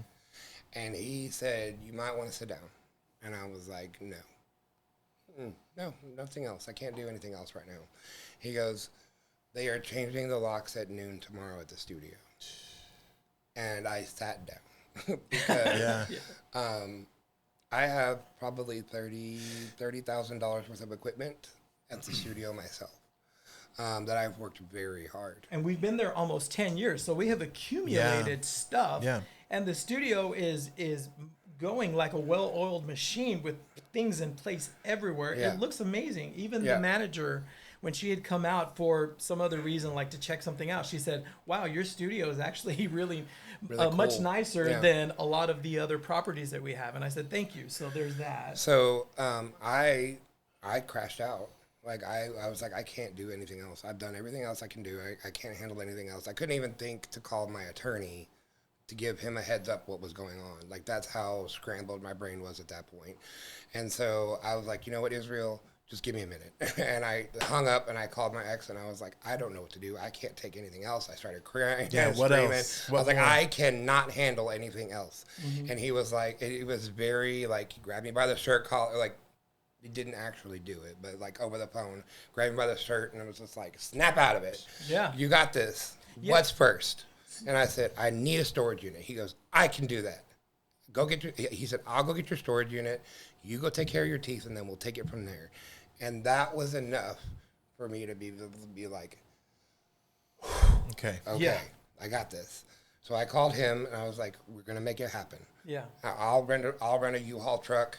I'll be lesbian of the year here and we'll get it going. Yeah, and with me and Tommy, it was the same thing. It's like, okay, what are we gonna do? We need to call friends because you have tons of stuff in the studio. Yeah, 10 years worth of stuff. Yeah, and by tomorrow noon, movers, no, it's you have to move faster. So then we thought, okay, well, what do we need to move immediately? What do we need now? And then this is we skipped over this. They took a lot of stuff too. So now not only are they taking the studio space, but I don't have my computer because they took my computer. I have movies on there. I have distribution studios that have deadlines that have taken my film and I'm supposed to deliver my film to them. And I don't have the film because they took it. I have other video projects from other clients that are going to be very unhappy because now their video that I'm supposed to deliver to them is gone. I have release forms, legal release forms of actors that I have that I need to turn into certain studios. All of that's gone. Hard drives are gone. There was another friend who just unfortunately had been there a couple of days and brought his laptop over and his computer. They took that. And let me specifically talk about this recovered money. Recovered means that it's $11,000. Dallas police $11,000. allege. Yeah, exactly. That recovered, doesn't recovered mean that it's missing from somewhere and then they've recovered it and found it because it was missing from somewhere? No, that was my personal savings that they stole out of my safe. They drilled into it, and I have pictures, my personal money that I have saved. So they stole that. There is no recovery to that. They also stole my money from my event that I had that day as well. Yes. So they've stolen all of those things. Yeah, those were the biggest things. But I love how they just talk about that, like, oh, we recovered this, and we did this. It's like, yeah, you took all of my stuff. This is a production studio. Yeah, We do lots of things in there. Right. I will say with that Tuesday and getting everything packed up, we do owe a huge thank you to a lot of my volunteers, Brian, Atlas, Enrique, God, I'm just blanking. Of course I'm blanking. that's okay. And one of the questions towards the end is, who are y'all thankful for and who supported you? So you can have some time to think about that. Yeah. But like the fact that we just put out an all call, like I did it through my methods, he did it through his methods, and people just showed up. And we're going through, like, I went to have my teeth removed and went straight from surgery at Texas A&M School of Dentistry straight to the studio. Like, He was mouthful of cotton. Yeah. Mouthful of cotton. And I'm just like, oh, Mark, you should not be that's- here. and I'm like going torture. through I'm on the ladder in the studio cutting the lights out of the ceiling because they're all wired in. So I'm going through and literally just dragging things out of the, like, all of the things that we spent so much time and effort on building and perfecting. Yeah. We're just yanking them down because we got to get it out of there. And Yeah. it's just worse. And so we can't even respond to all of the negativity online because we're busy Yeah. doing all of this, having to get a storage unit, having to get movers, having to call friends to help us. And then in the meantime, you're getting these text messages. Oh my God, what happened? And it's like, leave us alone. Yeah. I didn't Yeah. talk to anyone for Yeah. like a full week. I don't didn't blame respond you. to anything. Yeah, I don't blame you at all. Yeah. And the other thing was we both had to buy new phones because they kept your phones. They kept our phones. To this day, to this moment, I still don't have my wallet. It's been a month. It's been a month. Yesterday was a month. Yeah. They still have my wallet. They still have my phone. I had to buy another phone. I had to reorder all of my credit cards and another ID because they just took everything. I could not legally drive, so I didn't drive, waiting to get at least those things back. Oh, they took my van. And yeah, just all of this stuff where they make it impossible for you to Live your life. And have an income. So that's how it's affected my life. Yeah. Is they pulled the rug out from under me and they said, all right, see you later. Yeah, the same thing for me. Like, a lot of people say that it's just a party. It's just this. This is our creative outlet. Like, some people create music, some people create movies, some people create, like, paintings. I create parties. That's what I do.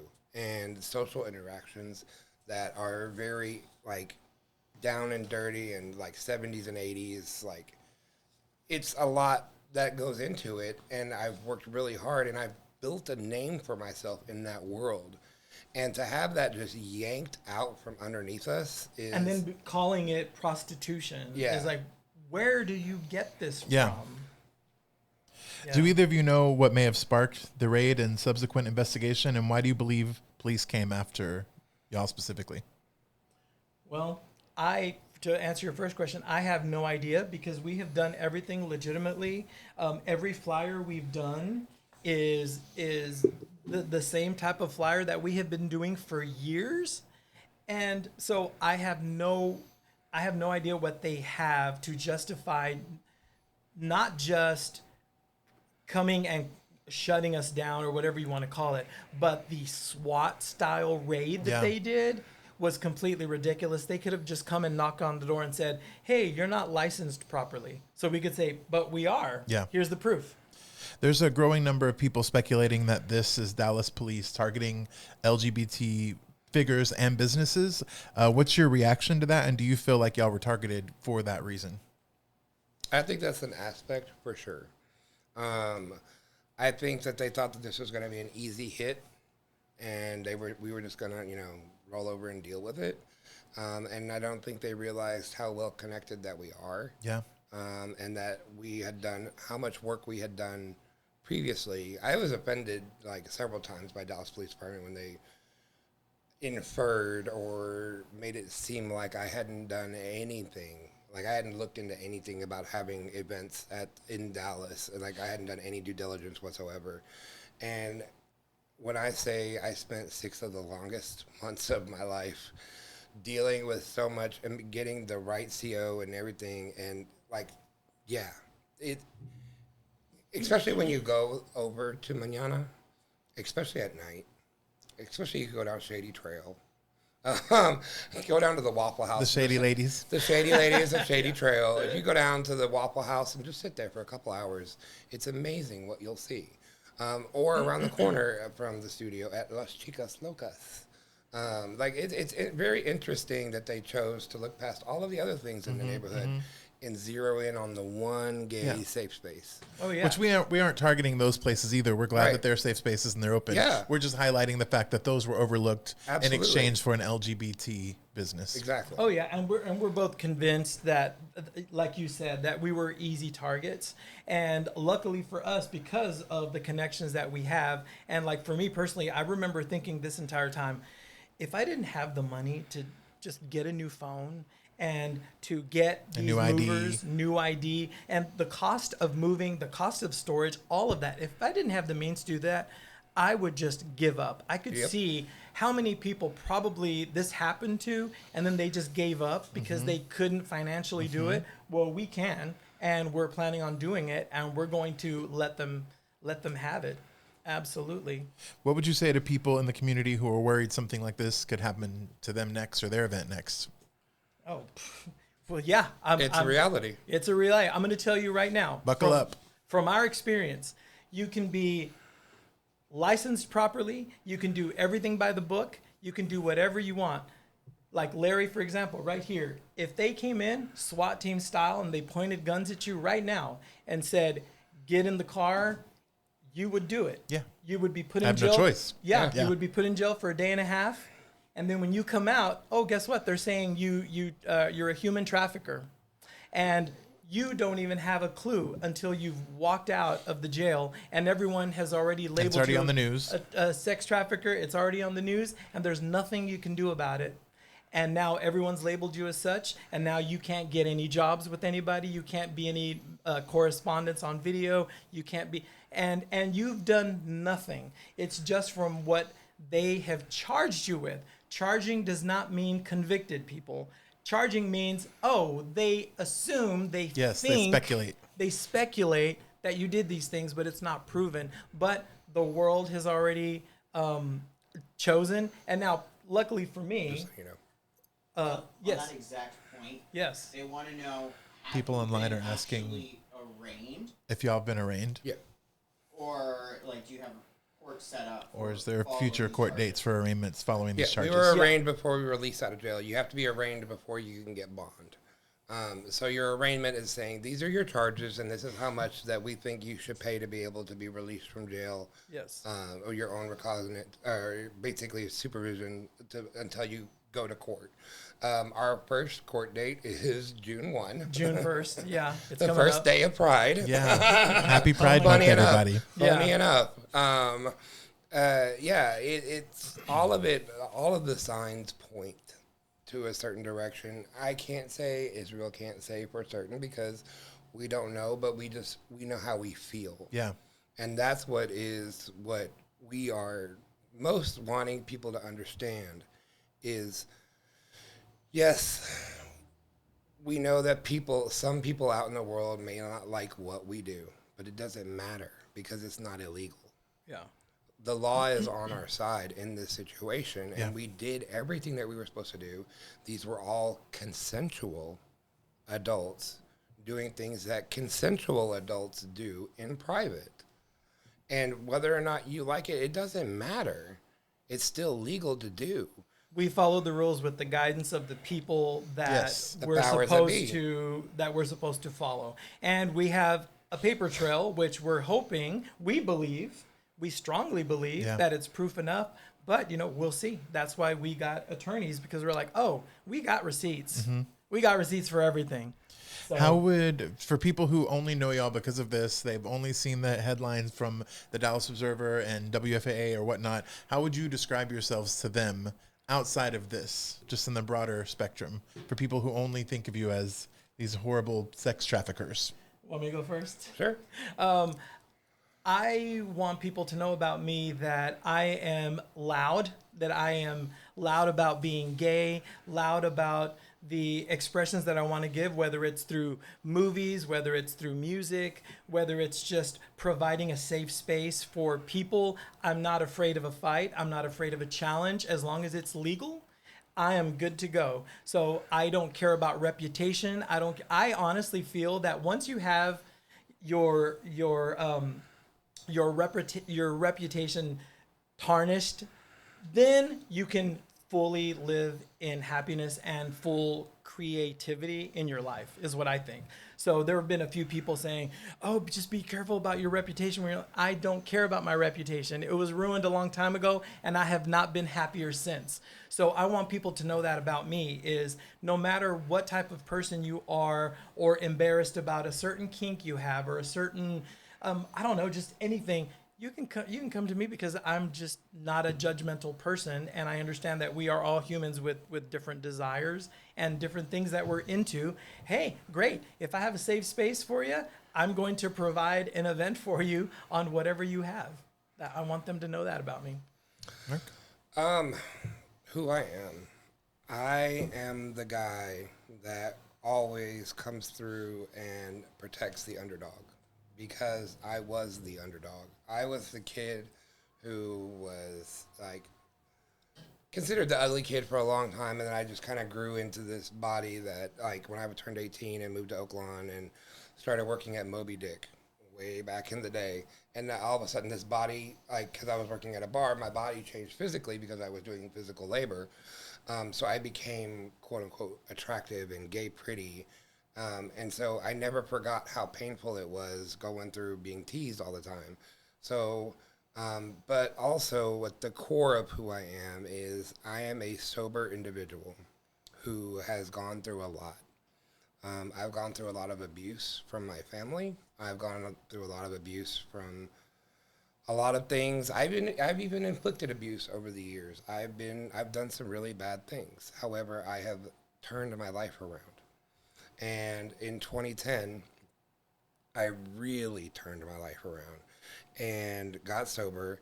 And one of the things that really terrified me about sobriety, and it does for a lot of people, that I have found is, especially with meth addicts, is having sober sex.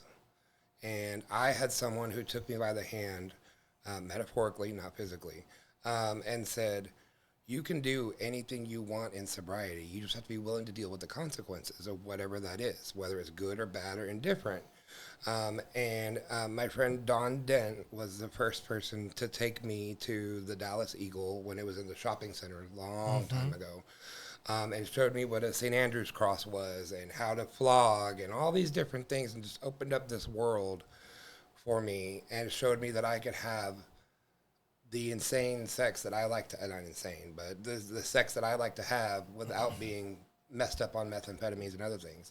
And so if I can impart that knowledge on anyone else in life, that's my life mission. That's who I am. I want people to learn that your body is something that should be just worshipped, and you can worship other people, and you can do whatever you want. Just do what's right.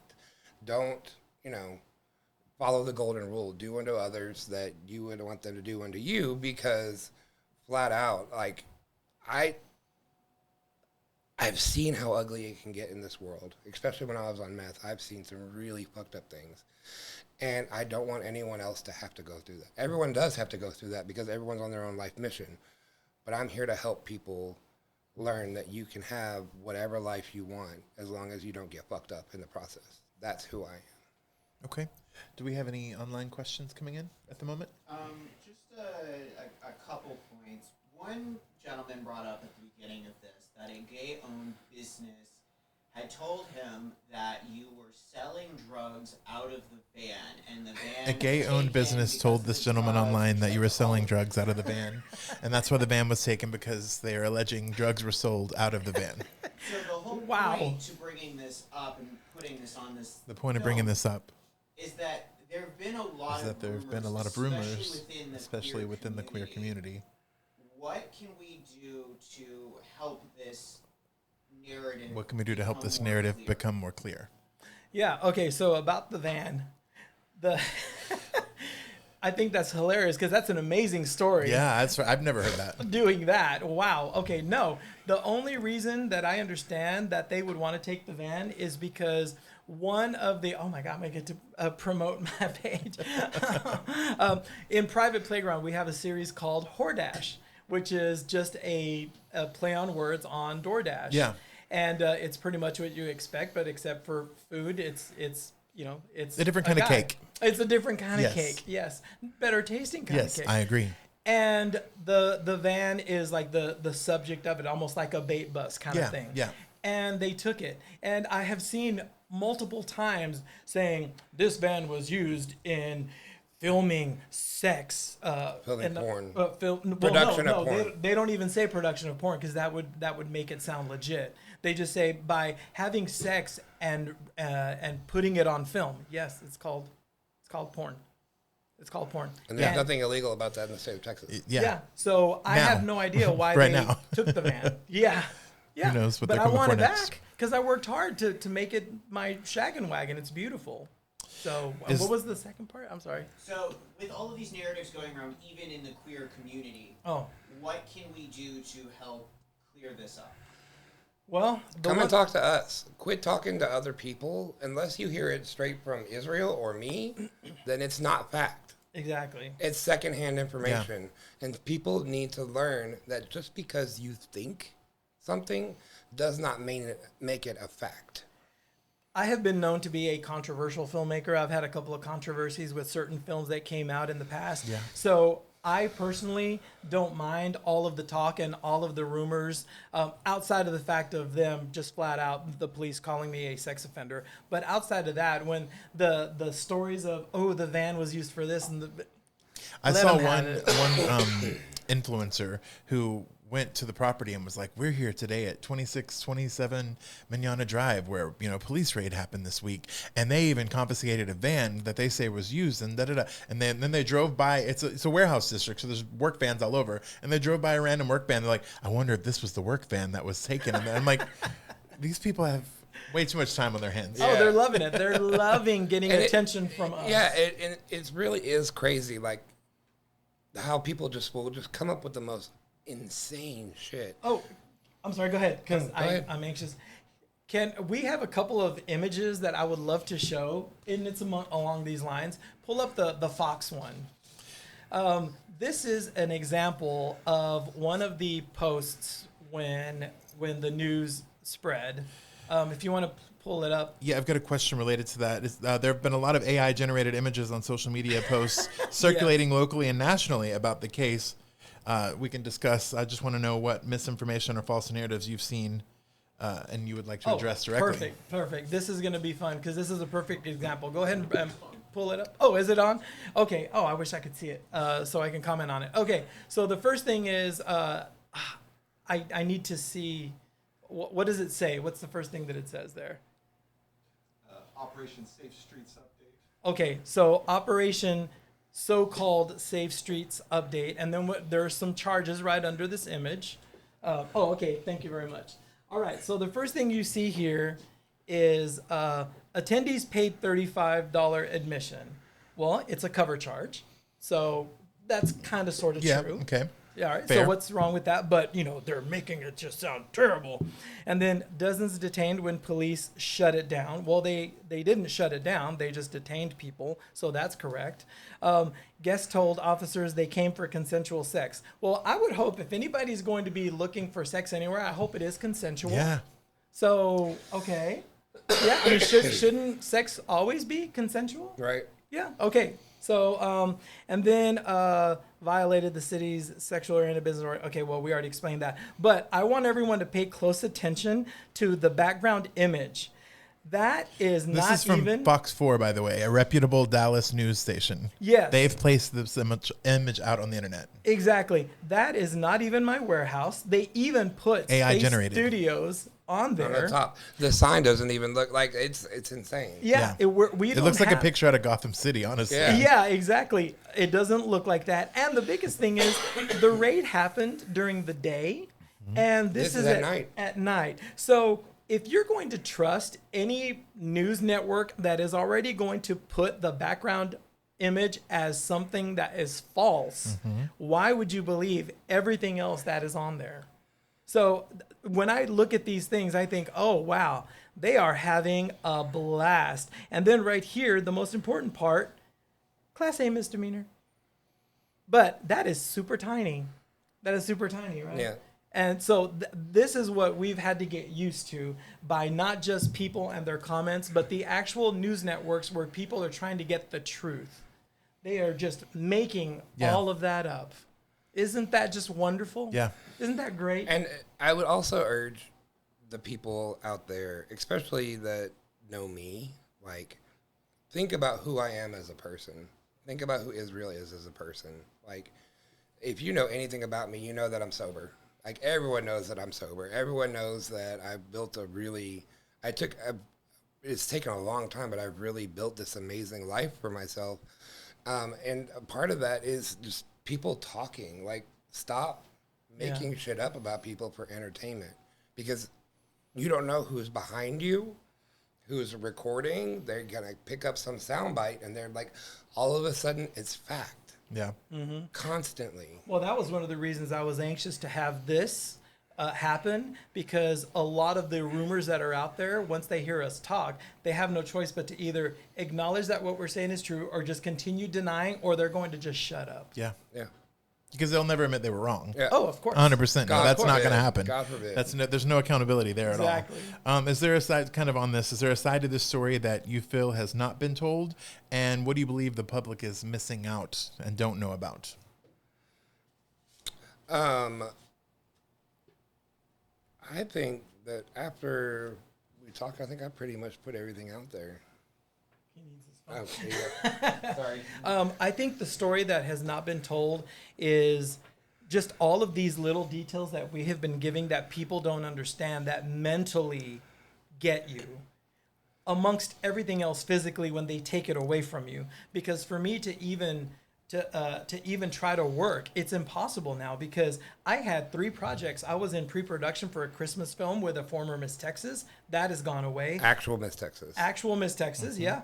And then other projects, like I said, that I cannot work. And those are just those big things, and they don't care. The police don't care. Yeah. So I feel that there needs to be some type of what am I trying to say? Like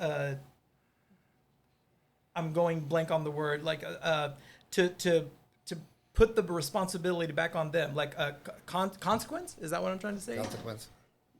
A reckoning. A reckoning. Yes, a reckoning for the police that do this, because even though we are not found guilty, we have been treated like we did terrible, horrible things. Like we're the gay mafia. Like, literally, that's Yeah. what they've made it sound like, is like we're the mafia. And people, especially watching and out there, they need to understand that it is super twisted. It is not fair the way that they treat you. There should be nothing allowed to the media until they know the results of it. Yeah. And then if they're like, nothing happened out of that, because there's no consequence for the cops. Yeah, and then There's there's no obligation for Qualified the... immunity? Is that the right term, Gary? For the cop? Oh.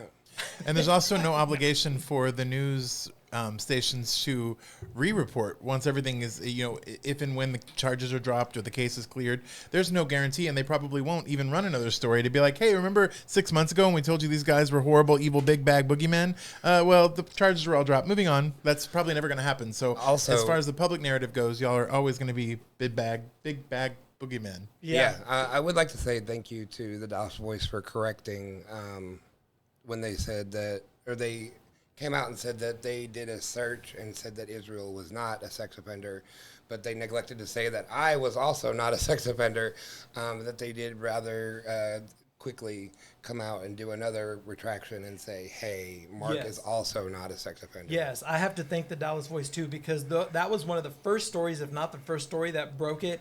And I am so glad that they were, because they immediately said, these are the charges, blah, blah, blah, as a sex offender. Parentheses, neither of these people, the second one, neither of these people are on any sex offender list. They are not sex offenders. Yes. And then they also said, one of the charges is he's operating without the proper license, which commercial amusement falls under the What proper they were doing. license of what we were doing, which Yeah. we are allowed to have pop-up events. Yeah. So I'm so glad that they came out saying that first. As the legal process unfolds, what do you most want the public to understand about this case? That we followed all the rules. We did everything that the city asked us to do, that the cops asked us to do, that the fire marshal told us to do, that the fire rescue told us to do. We were following their lead. This is the first time I've run a big studio like Spayse Studios, so I'm following their lead on what to do properly so I can be completely legit. And look what happened. Yeah, they can rip out all of your dreams out from underneath you without any repercussion. I think that is the biggest thing that we want people to know. Yeah. Who has shown up for you during all of this? Who has stood by your side? And what message do you want to share with your supporters? Kind of going I'll back go to first, earlier. in case You you go get first. emotional. I have to say that I have wonderful friends, and I have an amazing family. When I got out, Tommy immediately was in tears because he's like, Israel, we have great friends.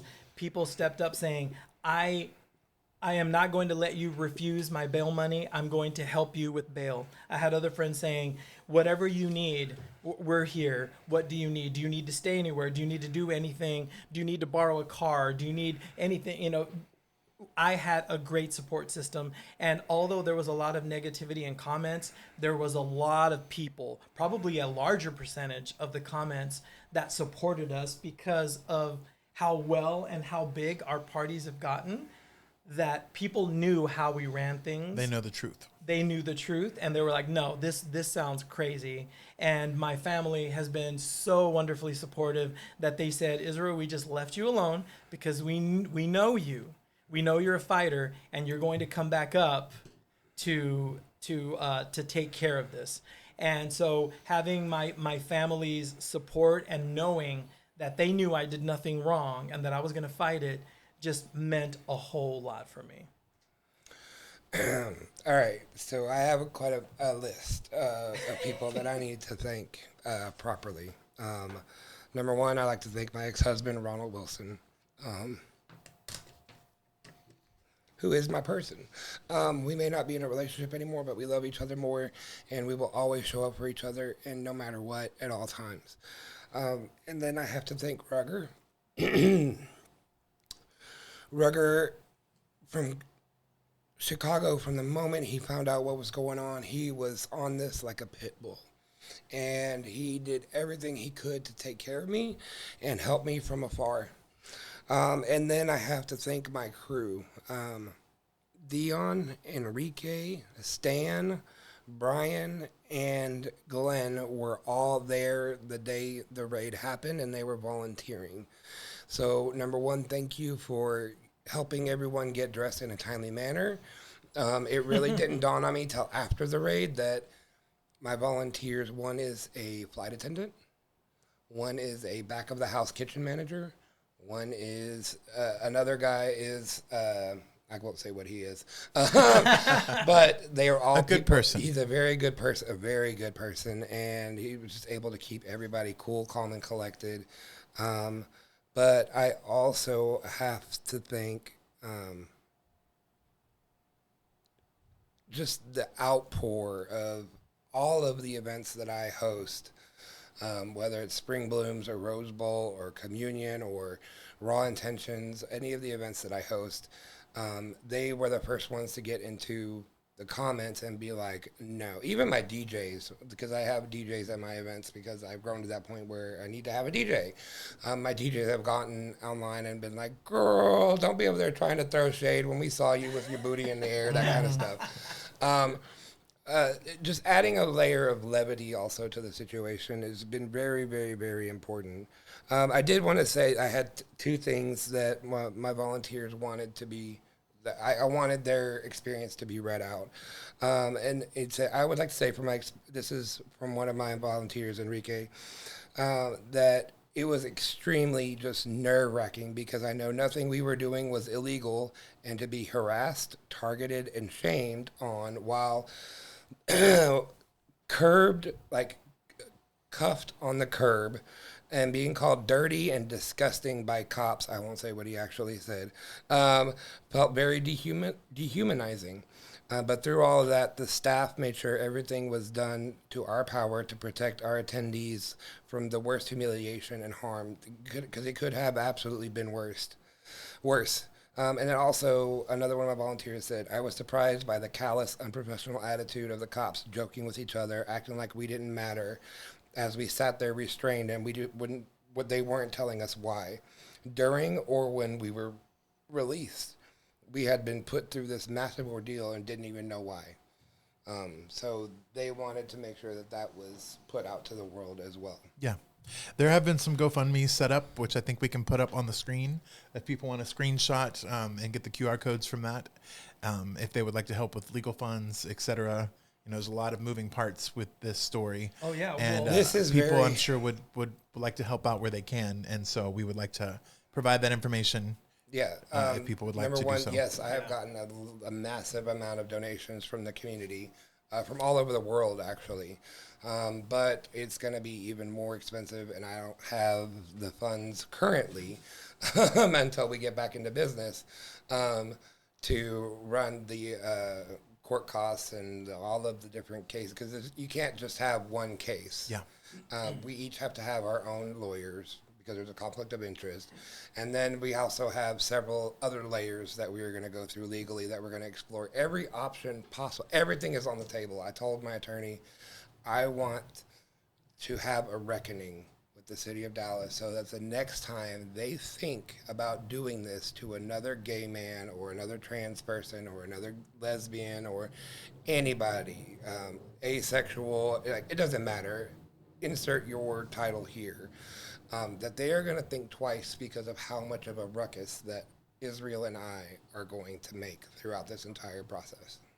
Yeah, and I agree. The funds really help because, like we said, they've pulled the rug out from under us, and to continue just living and having expenses is impossible for everything that they take from you, and then they take their time with it. So I don't even know if I'm going to have my vehicle back or my hard drives back. It's ruining a lot of movie deals that I have that was going to bring in income. Yeah, it's cut off income streams completely. Completely cut off. And then the fact that we just can't run the studio anymore, where we had a regular, amount of groups happening every week that just immediately stop, and they just don't care. Mm-hmm. Yeah. And shout out to Three of Canes as well. Exactly. Yes. Awesome. Three of Canes, we love you guys. Yes. They're also another event, the pansexual, genderqueer type organization. That's also the other, another production company at the studio. We love you guys, and we miss y'all a lot. Okay, I've got one final question, and then we'll start with the Q&A with the online folks. Who is safer as a result of police actions? First, it was the rainbow crosswalks for safety concerns, and now LGBTQ plus events are being raided. Where does it end, and who is safer today because of what Dallas police did at your property? Well, I'm still wondering who the Safe Streets, so-called Safe Streets initiative is saving. Yeah. After all of these years of us having events, where are the victims? Where are they? Where How many the victims ones, did they find that day? Yeah, how many were running out saying, rescue me because I was chained up? Yeah. It's like, where are those? Being prostituted. Being prostituted. please show me one person that was prostituted since we started in like 2019. Show us one person. Show me where you can get a prostitute for $35. And then that part. Exactly. Asking for a friend. Also, in this economy, Yeah. but also It's a gallon of milk. Another layer to this is, again, you may not like the social interactions that we are producing, but it doesn't matter. Your feelings don't fucking matter. You don't have to be a part of it. Exactly. It's still But your we're right also, to exist and do that. What a layer of what we do is we are getting people out of the bushes. Yeah, we're saving out of them. the parks, out of the public spaces. There are people that do that. Yes, I'm not saying that we solved that problem. And we're not kink shaming them for We're doing not it. kink shaming them at offering all. a safer Girl, do what space. you do. But we are offering a safer space. And you, the city of Dallas, took that away from us. We provided a safe space for consenting adults to have a safe place to have social interaction of whatever kind they want, and without drugs and without any type of fear of anything, because that's what I feel we're promised from the city of Dallas by telling us what to be listed under. And then this happens, and it wasn't even like a knocking saying, hey, you can't run this business. It's SWAT team action movie style. Because that license is what, 35? I think it's only like $50. Yeah, That license is literally only $50. Like, why couldn't have you came and knocked on the damn door? yeah. I'm from the South. I was raised, like, you have a problem with somebody, can we talk? Yeah. Because we got a problem. We need to But fix yeah, it. we were the ones saving people, and we were saving those people that were coming to all of our events because we were a community service. Yep. Absolutely. Okay, I want to open up this time to online Q&A for those of you watching. Feel free to ask your questions, and Ben here will relay them to us. And I've been told that people can hear you just fine, so I don't need to repeat. Oh, perfect. I've been getting text messages on my watch. I've been trying to enunciate. Yes. Emote. A lot of the questions have been already addressed. There's one that's very pointed. It says, has Dallas County DA John Crusoe recently filed a charge that Luna's van was used for delivery-controlled substances? Your van. Has there been any charges related to your van being used in drug transportation? None at all. It has not been. No, not at all. Not that I've seen or read or heard. This is the first that I've ever heard of that, because it has not been. It's been in some of our adult films. That's as far as that goes. I'm not a drug person. I'm not a pothead. Not that there's anything wrong with that. I have a family full of potheads. And so good for them. But I'm just not that person. I don't know where they get that, but I think my van's going to be famous after this. Also, just for those that because he's off camera, we do have our legal representation in the room, and he responded that no, there have been no charges related to the ban and the distribution of drugs, basically, to paraphrase. So, I don't know, maybe I just want to opine on this a little bit, but the vast majority of the questions related to a prostitution raid have been concerns about volumes of drugs.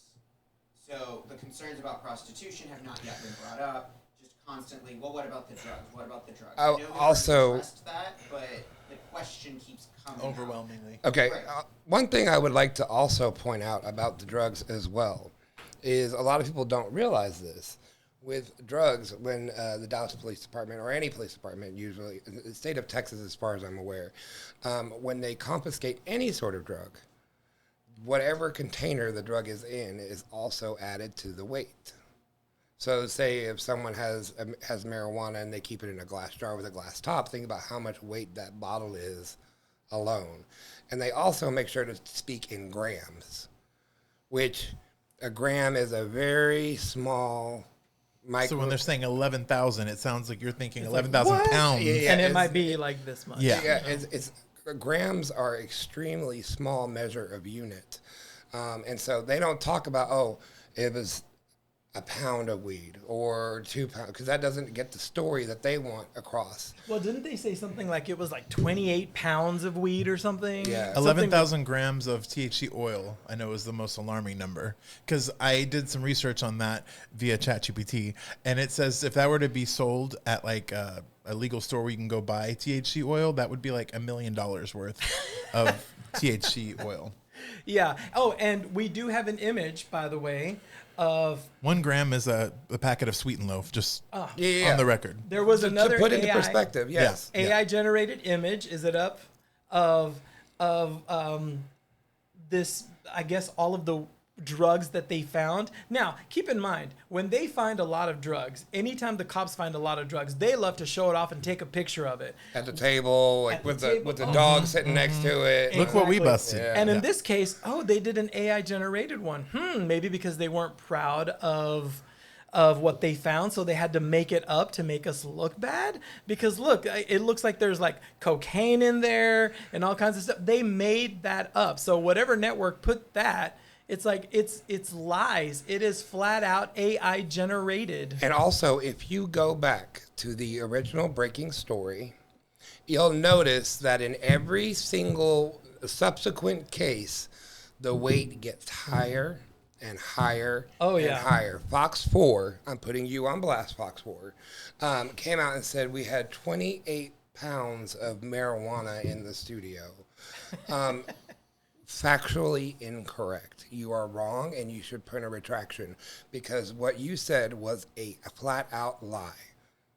Yeah, and it seems like they can do that. Yeah. It's can okay do for that. them to do that. Yeah, we can prove them wrong, and then they're just not going to mention anything else. For further context, a gentleman on here says, "Aloha from your past, Israel." Where'd it go? His name is Randy. And of course, I lose it right when I try to say it. But long and short of it is, he says that according to what is in the notes, he's got more THC in his fridge in Hawaii right now that he illegally bought, and that it's a joke. Yeah, it It's is. just some third party's opinion, but he did share that with the chat, that amount of THC is currently sitting in his fridge. Another gentleman shared that 227 grams is half a pound. Yeah. I don't know if that's true. I don't do math.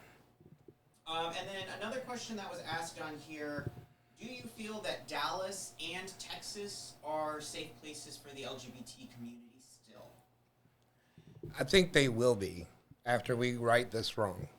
Well, I feel that, yes, don't let them bully you. No. The moment something like this happens, isn't this what they call terrorism, where they do something really terrible for it to ripple into the community, for people to stop doing what they're doing? Think twice before they go to another event like this. Yeah. Exactly. And that's what they want you to do. So don't stop. Private Playground, we're still shooting content because it's not illegal. We are still active. We still have our Twitter page. We are still doing it because it is not illegal. So don't let them scare you, because I have had some content creators approach me and saying, I don't know if we want to right now. And then I've had other people that I was going to associate with in another production, like a film production, and they're not responding to me because they're like, I don't even know if it's legal for me to just associate with Israel because I might get in trouble. That's the ripple effect that's happening, that it's alienating us when we have done nothing wrong. Yeah. So one thing, an example of people, just how their brain works. I host a twice a year weekend-long fisting event called Spring Blooms, and in the fall it's called Rose Bowl. Spring Blooms happened a week before the raid happened, actually. I actually thanked them for doing the raid after my event when all people from all over the world were here. But basically, they seized. I am given. They could not understand that these companies like Hanky's Toys and stuff see the value in that, and they send me all of these gifts. And that's one of the things that the police seized, were stuff that I give away to my guests at these big events that I keep stored at the studio. And that's why they talk about a lot. I didn't even think to mention that. And that the the personal massage stuff. What was the word they used? I can't remember. Personal massage devices or things like that. Oh, yeah. They're just dildos that were from Bad Dragon and Hanky's Toys and stuff. Like, it's insane the way that their brain works. But the whole point of us telling this story was 3 boxes of toys were misdelivered. Somehow they were delivered to one of my neighbors at my property. UPS did a royal screw up. And the person, when I was able to get the boxes back from him, was after the raid happened. And this person was like, I should have called the police and said that you had these toys delivered to your house. And I was just like, why? Why is our community doing this to why kick somebody when they're already down? And I was like trying to heal like my upper teeth. And it was just. Isn't there a weird law in Texas where you're not allowed to own more than like 3 or something crazy? 10 is the law. 10, okay. So the limit does exist. There is no limit. Okay. There The is limit no does not exist. According to council, the limit does not exist. And also on top of that, when it comes to the content creating, I don't know if all of these people know it or not, but when you're doing adult films, once you do it, once they arrive, the performers, you have to get a picture of their ID. Mm-hmm. You have to have them sign a release form. And then you have to get a picture and take a picture of that release form, and then a picture of them with the release form and their ID to show that they are fully consenting and they are giving you permission to use their likeness. And then you take all of that, and once you edit the film and then you turn it into the OnlyFans Just for Fans, you also include all of those documents to make it completely legal.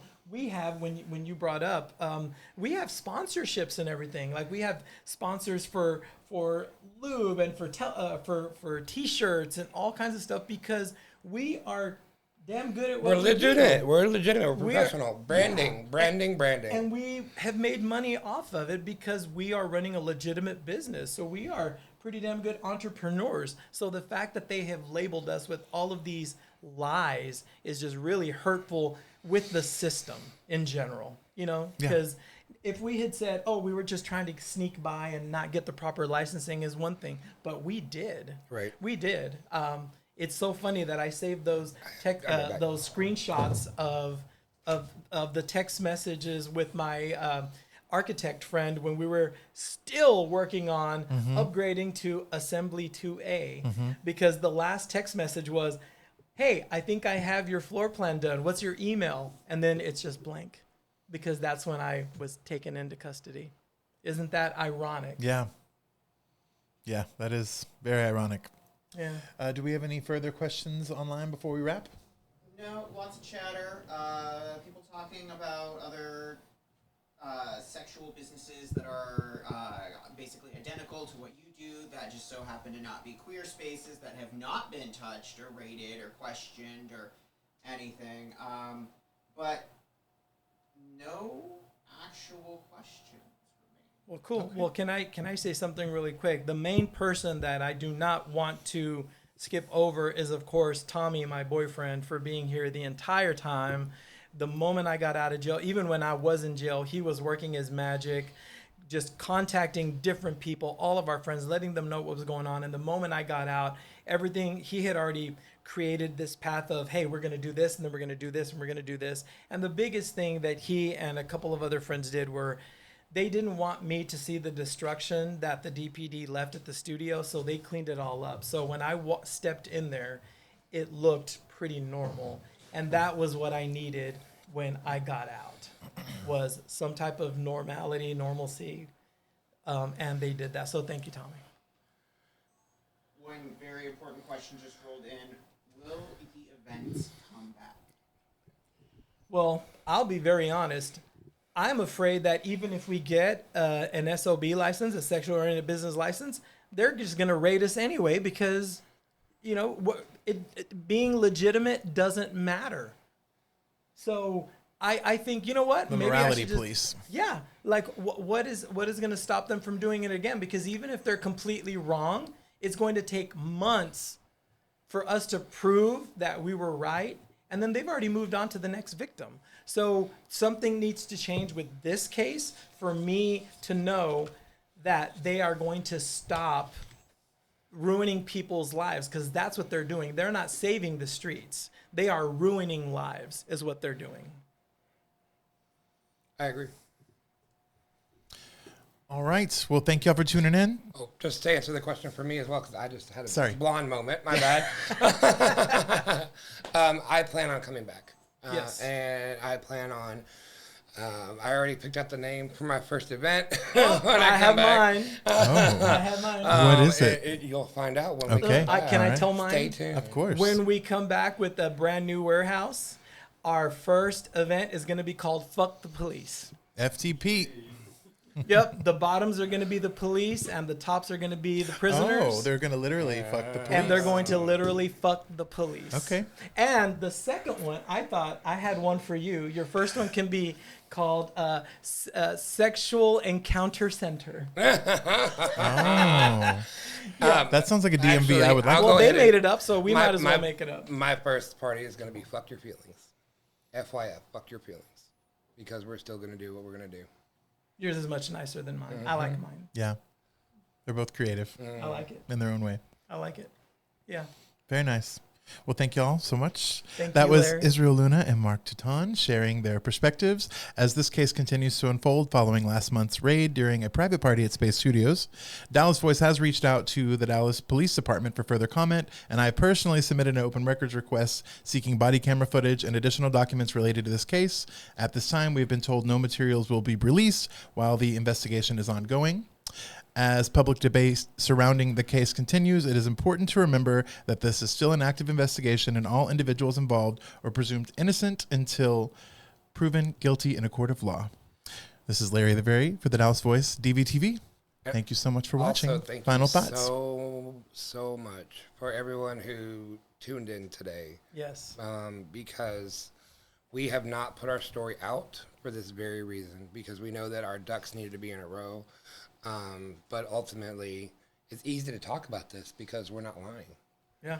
The story is not going to change. The truth will come out, always. The truth is there. Yeah. So our story is not going to waver. You can check our story 6 months from now, a year from now, and it'll all be the same still. Yeah. So, yeah, thank you for watching, everybody. And I hope that all of you spread the word of everything that happened on this show and what makes sense to you and what doesn't make sense from everything that we talked about and the media and the people and the police. Police lie. Police lie. I know that's shocking. I know. I know it might be shocking, but yeah, it's just disheartening to just know that, because we grew up respecting them, saying they're our friends, they're here to help you. It's a lie. Yep. Unfortunately. Yeah. All right. But we're going to come back. Yes, We stronger promise. than ever. We're going to come back. Thank you guys very much for your time. Thank you all for watching.